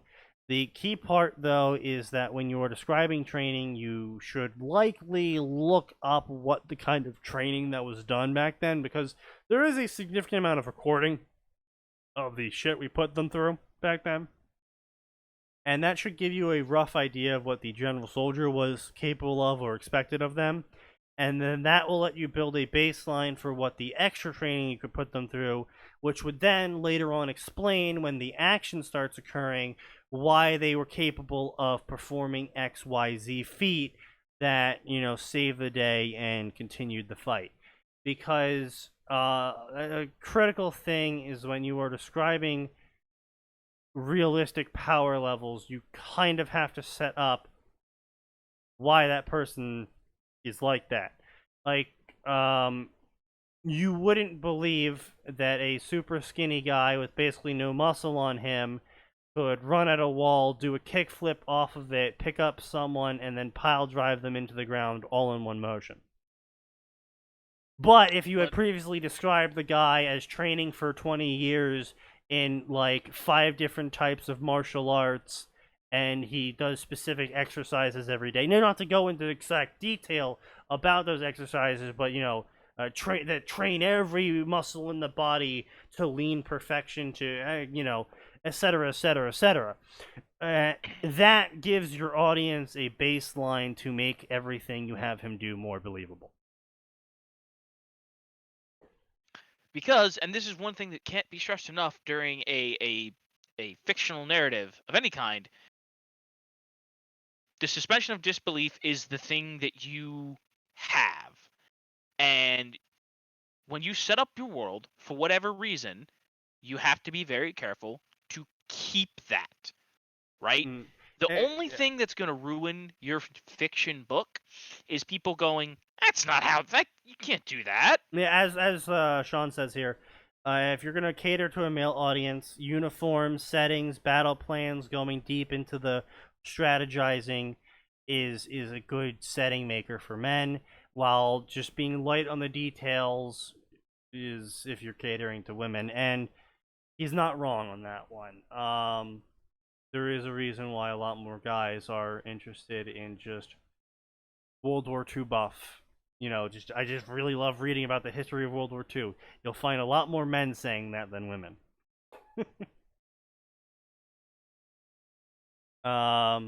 Basically, he's saying if you're gonna do it for men, make it action adventure. Show them planning, show them, set the scene. If it's women, just do adventure. They do cool things. They have parties, they, celebrate, and they all get along because they're such great friends. Also, they all get women, and they deeply love them, and, end up into romantic comedy situations where they're out on a date with one of the women they picked up, and now they have to evade the Nazis, and they have to do silly things with the woman to lose the Nazis, Yeah.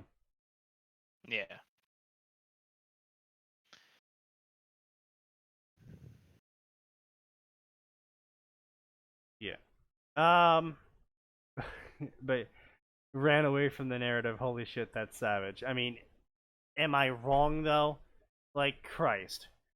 She's like, the thing is with Blake, she never really even stopped being a pro-faunist terrorist. She only really left the White Fang because she was basically breaking up with Adam.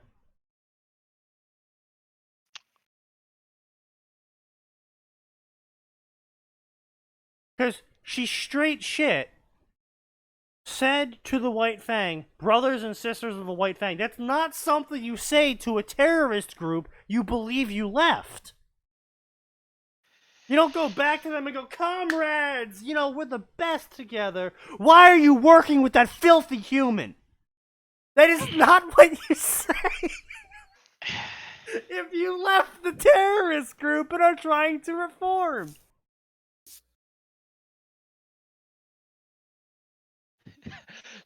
I left the terrorist group. Why do you still have a badge that says proud member of terrorist group 35? Yeah. Well, I mean, you know, it was an important part of my life, and I still keep in touch with the guys.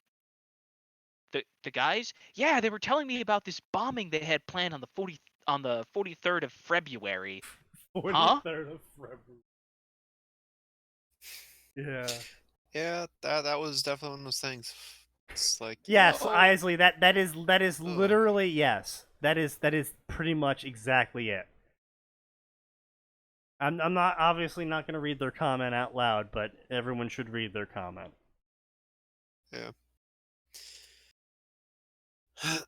But Blake's character is literally, I run from everything. Also, I hold conflicting opinions on literally everything as well.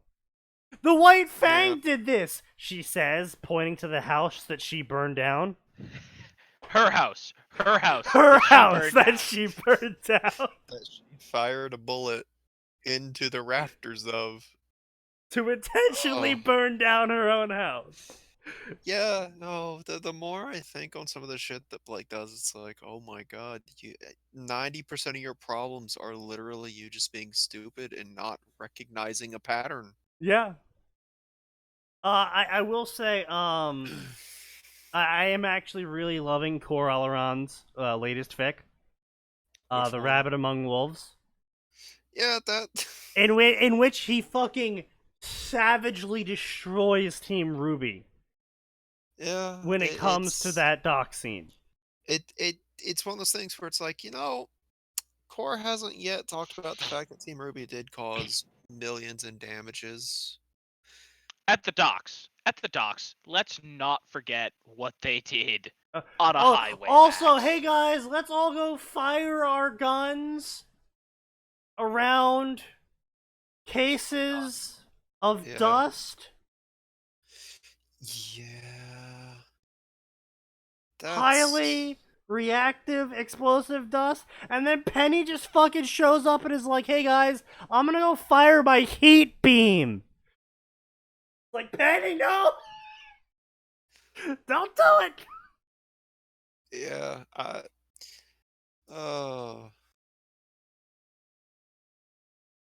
It would be a good idea to have characters criticize Blake for her habits. Well, see, the issue is that all of the characters have significant amount of flaws, and Blake, however, is the only character that doesn't make sense in the setting itself. Because if you have to keep in mind a couple things about Ruby. For example, in Ruby, when you cause terror amongst the populace, as was Cinder's plan, remember, so this is canon, it leads Grimm to you, and or possibly might spawn more Grimm. So, being called a terrorist is one of the worst things you could be called in the Rubyverse. Because your acts of terror could literally genocide areas. Oh yeah, literally destroy a kingdom. So, being called a terrorist is the worst shit possible. And Honestly, Blake is a terrorist. And has never shown in the show regretting being a terrorist. In fact, she justifies it several times during the show that she needed to become a terrorist because them whites didn't listen to her. I feel it should be noted the show started solid with it's like, well, they're labeled a terrorist group, but they avoid civilian targets. They actually tend to make attacks outside of cities. Yeah. Presumably because if they make the attacks in the city, it's going to be a much bigger problem The than what they were hammer willing would to do with. likely come down, and basically a bounty would be put on every single one of their heads. Yeah. Yeah, which, like if you think of it that way, oh wow, them doing this in the docks with Roman makes it a much bigger like shock Well, value. not only that, Roman is stealing dust that directly goes into the dust required to keep the city secured from Grim incursion. Oh yeah, no, yeah, which also artificially inflates dust prices through the SDC. Yeah, I'm exactly. Yeah. surprised. I would love to see a And side also, story of a day in the life of a conspiracy theorist in that world uh, of like the and SDC's also, bankrolling the White Fang. yeah. Also, on top of that, the insurance costs would probably skyrocket for every single business, and most small businesses wouldn't be able to, Stay pay for open. a doubled insurance cost. Yeah. Yeah, the more you sit and think about the logical aspects of this, the more it's like, man, But really should have gotten Ruby up. being the underage overachiever, the prodigy who got in over her head because while she was competent at the exact skill, her other skills were lacking because of it. That is an actually really good flawed character that the audience can enjoy. Weiss being the daughter of a magnate who wants to break away from the family name and all the burden that it comes with, pressured by her family to put away her dreams and just sit there and do what they tell her to. Again, great character, snooty. She can learn what it's like to actually communicate with people. She can learn the value of friendship, things that don't have a monetary value, etc. Yeah. Yang, older overprotective sister, has some complexes going on when it comes to both her prodigy younger sister, who's literally just better than her in pretty much everything. No, better than her at combat, not better at making friends. No, that's the social. That's the thing though. Is the only thing that Yang can take solace in is that she's better at Ruby in making friends, but also at the same time, Yang is intelligent and has come with the issue of, are people just my friends because I'm hot? Again, a nice flawed character that has interesting which ways you can to develop absolutely her. work with the whole constantly flirting thing. Like, Yeah. oh well, if people only like me because I'm hot, I'm gonna roll with that. Yeah, you can roll that again. Like I said, you could roll that multiple ways. There's lots of arcs that she could have. Personally, I think the PTSD losing arm arc was a good attempt. Because again, one of Yang's focuses is that she punches all of her problems away, and she finally encounters an enemy that not only can she not punch away, but also cuts her arm off. I feel that how they handled the PTSD sections and how they showed Yang and how basically her entire fucking team, including her sister who knows she has abandonment issues, abandoned her. I felt that was dumb, but you could really work the angle of the whole losing the arm thing, getting revenge on the person who made her lose the arm, or even not even that, but just coming to terms with it. There's a lot you could do with a lot of different angles when it comes to Yang. Blake That is could the have been odd half man a out. season. Yeah, Blake is unfortunately the odd man out in terms of characterization. She is known for, she reads books, she doesn't talk, she hates her whole team, but kind of sort of doesn't hate her whole team. But we wouldn't really know because she basically doesn't interact with them. And she's a terrorist, but doesn't regret being a terrorist or want to stop being a terrorist. Just that she believes that the terroristic aims can be achieved through a different method. Also, she broke up with her boyfriend, who was the leader of the terrorist cell. She really does not grow much as a character. No, she literally has zero growth as a character because her entire arc is I'm going to run away from my problems, and when I'm forced to confront them, I'm going to drag everyone else into it because I don't know how to socialize or interact with anyone. And then she doesn't learn from any of that either because then she just goes and does it again. Which actually would probably cue into the part of why she's a terrorist in the first place if she doesn't learn from her actions. And then when she does it the third time, she gets mad that other people don't want to do it. I feel like Blake, as her current status, if you ever try to characterize her as true to character as possible, is not a permanent main character. She would definitely be the sort of character that you would use to advance the character arcs of the rest of the main cast, who would eventually have something befall them as a sort of karmic circle of all of their actions coming back to finally bite them, and they die because of it. And then that can close her character arc off. She doesn't get the happy ending because in the end, while all the rest of the main cast learned from their mistakes and worked on their flaws and improved themselves, she stubbornly refused to. So that is how you could use Blake as a character, but she's as she is right now, she is not main cast material. She just isn't. She's uninteresting. Every scene in her is worse off for having her in it. She's hypocritical constantly and never learns from it, but also never suffers any consequences for it.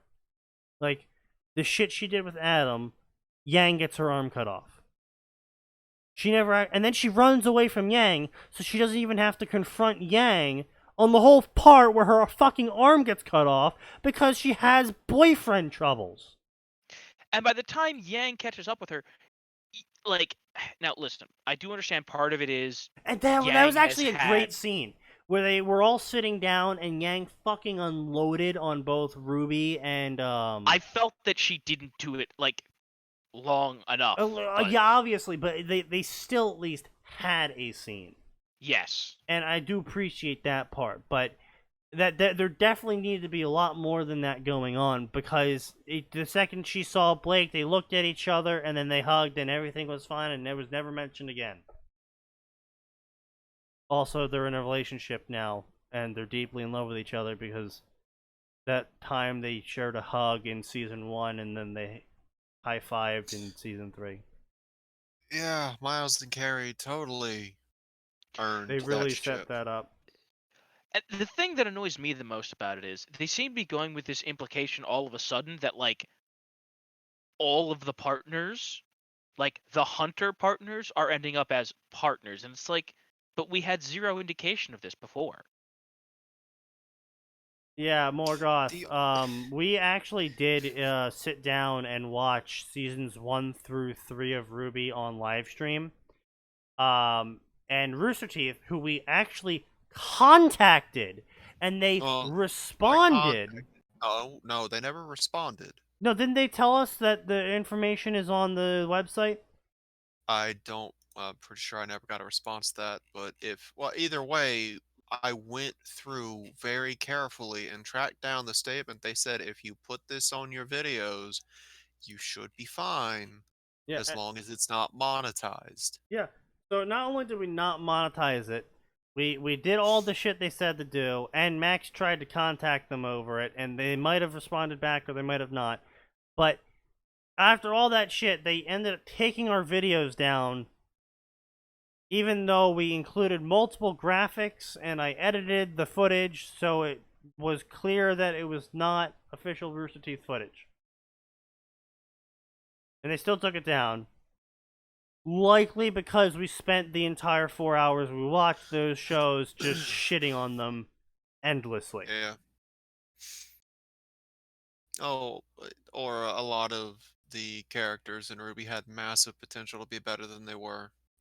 Adam had actual potential to be super interesting, and then we lost Monty, and Miles and Carrie handled the last half of season three's writing. Adam had some potential to be a good bad, and then they portrayed him in the trailer, and then in season 2 they turned him into an edgy Sasuke wannabe. Yeah. With how Adam was in the trailer, that was actually could have been an interesting arc in where they could have actually used that to characterize Blake as something else, and that Blake actually didn't want to kill civilians, but Adam started going down that path of hatred and wanted to kill civilians because he didn't care anymore that if civilians died as long as his goals were met. And that could have been a clash between the two, and where like a background mini arc where, you know, this is the part where standardization would have been key, because it would have allowed them to fit these background mini arcs for the rest of the characters as they're focusing on one arc or the other for characters. They would have been able to fit in like an Adam fight here and there, or they're stopping Adam from doing something else in the city, or etc., or they're tracking Adam down in this one scene. They would have been able to fit that stuff in, but because of the inconsistent timings on the episodes in seasons 1 through 2 and 3 and 4, they were not able to ever really make a consistent storyline that, Yeah. you know, could fit multiple arcs in at the same time. Yeah. But where they went with Adam was just absolute garbage. The whole branding on the eye thing, where it looks like he fell onto a fucking grill, was so fucking cringy. Again, the longer you think on that decision, the more you're like, this was not the original plan for Adam as far as Monty's vision was concerned. Yeah. Because there's no way that Blake would not have brought that up in her argument with Weiss in season 1. Okay, well, explain why your family just brands Faunus. Yeah, exactly. With numbers. Yeah. With but numbers. on top of that, so the other thing is that. Well, and by the way, I just want to complain about that. Like, that would have been a great, a fantastic moment for Weiss's development to go, what the hell are you talking about? Right. Pictures. Right. And then it's a moment of dissonance where it's like, and then another thing on top of that is they could have had that scene with Jack Keys earlier in like maybe season 1 or 2, where the episode starts off. I would say the episode starting off with him would be better than the episode ending with his scene, but it would be him having an argument with an HR, or an argument with some other business individual who are, you know, they're accusing them. The topic of Faunus is brought up, and the accusations going around that he's like, you know, doing these terrible things, and he's like, what are you talking about? No, I pay them a fair wage. I give them housing. I make sure the food is stocked in those areas. I make sure the food prices are regulated to be low enough so they can always afford it no matter what happens in the mines. And like, he goes through all this stuff that he thinks he's doing, but then later on, another, you know, season 3 or 4 could have been, they get sent to a mission with these mines where it's an SDC mine, so obviously Weiss picks it up immediately from the mission list. And they go to this mine, and there's a Grim incursion, and Weiss is like, Grim incursion in an SDC mine? We make sure the miner's always happy to specifically avoid this. I bet, or even just, you know, we keep X number of armed guards there so that these shouldn't be a problem. It must have been right, and she could have been like, it must have been a really, really bad one. You know, I bet there was some kind of horrible collapse. Yeah, and then they end up arriving there, and you know, there's no guard stationed there. The barracks has been deserted for months, but there's clear signs of people living in the workers' barracks. And there's a store of very expensive food in the commander's general store. Yeah, no, or basically in the commander's room or the commander's section. You know, there's a lot of food storage, and there's a lot of he's held up there, and they're like, "What the hell are you doing with all this food?" He's like, "Oh, I couldn't starve those animals," blah blah, and then it reveals over time that while the upper management, specifically Weiss, Jaquez, and whatnot, might not know exactly what's going on, they just want results, and the lower management to get those results have been fudging what's exactly being implemented to do that. Which, and I know this won't necessarily make some people happy, but that happens all the time in corporation. Like, Right. like you hear about like the Oh, dude, CEO of Enron going, I had no idea people were doing these horrible things that led to, Oh, you know, I could oil. tell stories, but I'm not because I want to keep my job for now. I could tell Right. stories about shit that goes on at the place I Right, work at. but even ignoring that, we can use real life corporations Right.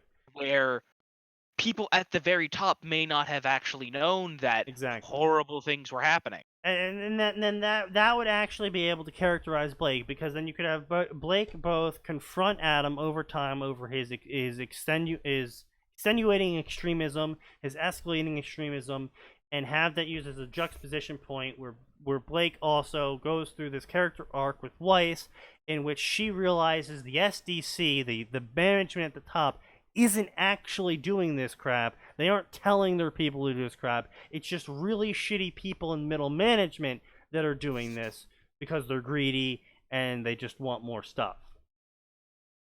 And they don't care what they have to do that. And You know, that would have actually made it more interesting because then it just comes down to, okay, well, what's up with Jacques' relationship with his kids? Oh, he's just not good at being a dad. yeah, he's Well, just an absentee father. He's not a piece he's of a shit. dad who wouldn't, right? And here's the way you set it up. You make it clear that he's the kind of dad who wouldn't have been if he'd been like a normal working father, he might have been an okay dad, but then he's running a corporation and he's got all this power and prestige and blah blah blah, and he has to go be a CEO. Right. Yeah. And Like, it's like, yeah, he Morgoth, you has certain go for it. You can use expectations all for of our his kids stuff. as a result. Like, um, the Weiss's scar is from an experimental robot thing. Right. Yes. Yep. Well, have a scene later on where Jacques like, "Oh no, I fired that man the moment I found out he did that to you." Yeah, and He was gone the these week are after. character reveal moments where it was set up that Weiss hates her father because she thought this was intentional. Blake hates the SDC because she thinks this is intentional. And as they grow up, as they continue on, as they actually go and dig for this information, now that they feel both confident and capable of doing so, it gets revealed that Weiss's father actually isn't cruel and unusual and hostile to his family. He just didn't realize what he was doing, and that he actually does, when he has his moments, he does look out for them. Like, he fires the guy who made that robot that injured Weiss. He makes sure that certain blah blah blah standards are met, and that he's just really genuinely unaware of what was going on around him because he was so focused on keeping the company going. Yeah, he he was too focused on microing the wrong thing.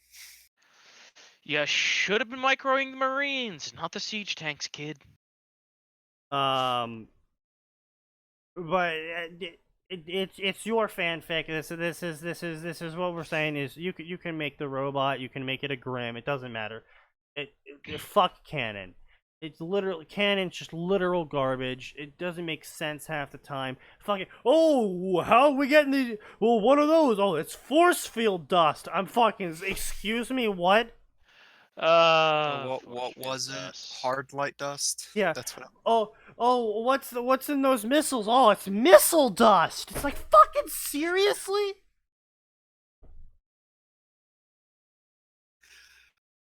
Oh. What's in the missiles? Explodium dust. We found out that if we paint the dust yellow, it explodes 3 times better. If we paint the dust. That's where you get the quirky scientist. There's like, another. So... No, look right there. That is another amazing scenario that could happen. White Fang is stealing dust, and they're taking inert dust crystals or etc., and they're counterfeiting dust now, and they're trying to reintroduce it back into the market, and they like other shit like that, like genuinely evil stuff that will get people killed. Right? And here's a great way that you could do it, right? And you don't even need to blow up the school with a dragon to do it. Right? Like, and you could even have them do stuff like, well, right? Like, they go, well, look, see here, I've got I've got a case of fire dust, but I really don't want fire dust. I'm going somewhere where I need, where property damage is a concern. I need something way less dangerous. Can I swap you this case of ice dust, this case of fire dust for a case of ice dust? And the guy goes, sure. Takes out a crystal, checks crystal's good, swaps him a case, and then the rest is, defunct stuff with a fucking red LED shoved in it. Right. Like other stuff like that.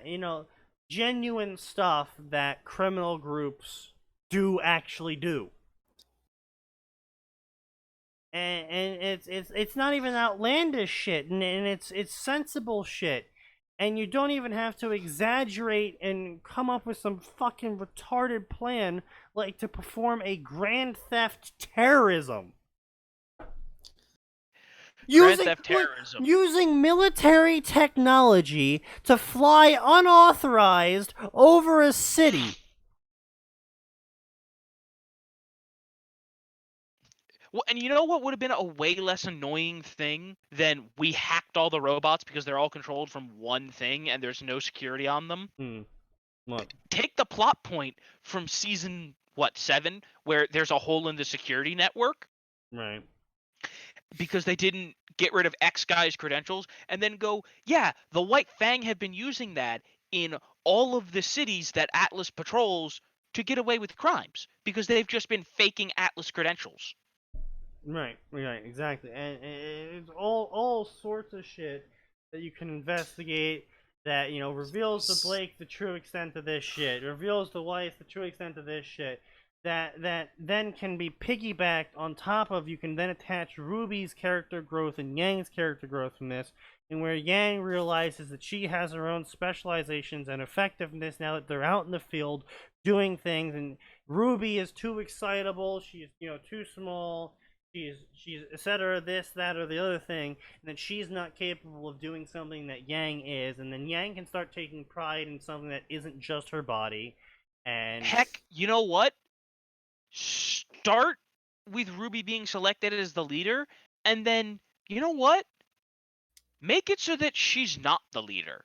Right, Ruby stands down and gives it to Yang or something. Definitely not Weiss, because Weiss needs to grow as a person, and making her the leader wouldn't do that. Right, but give it to... Hell, give it to Blake.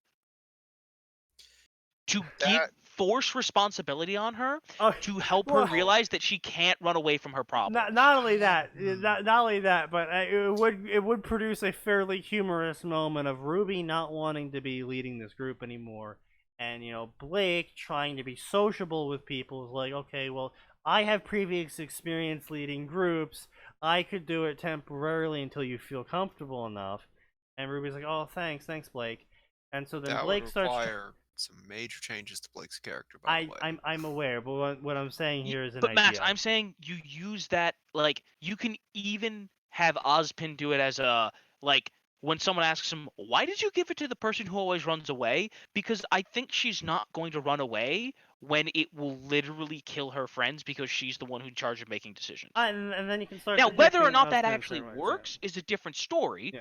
But you could have that be the rationale. Then you get to have the funny moment of once they learn about Blake's past, and they just go, you didn't say you were leading a terrorist cell, and that's where your past experience from. It's still leadership experience. Yeah. And you can use those moments, you can leverage them in different ways, and Ozpin was such a fucking letdown for such an immortal, supposedly quasi-immortal being. He's such a letdown of a character. And it's just, Rooster Teeth just handled it all poorly, to be honest. But in the end, you can do a lot with Ruby. You just have to know, not be Miles and Gary. But it is 9:23. We've talked quite extensively on this, and I hope you all learned something or were inspired to do something. But do not worry, for we will be back at 7 p.m. Eastern Standard Time on Friday. Because, of course, There is always more. And it always gets worse.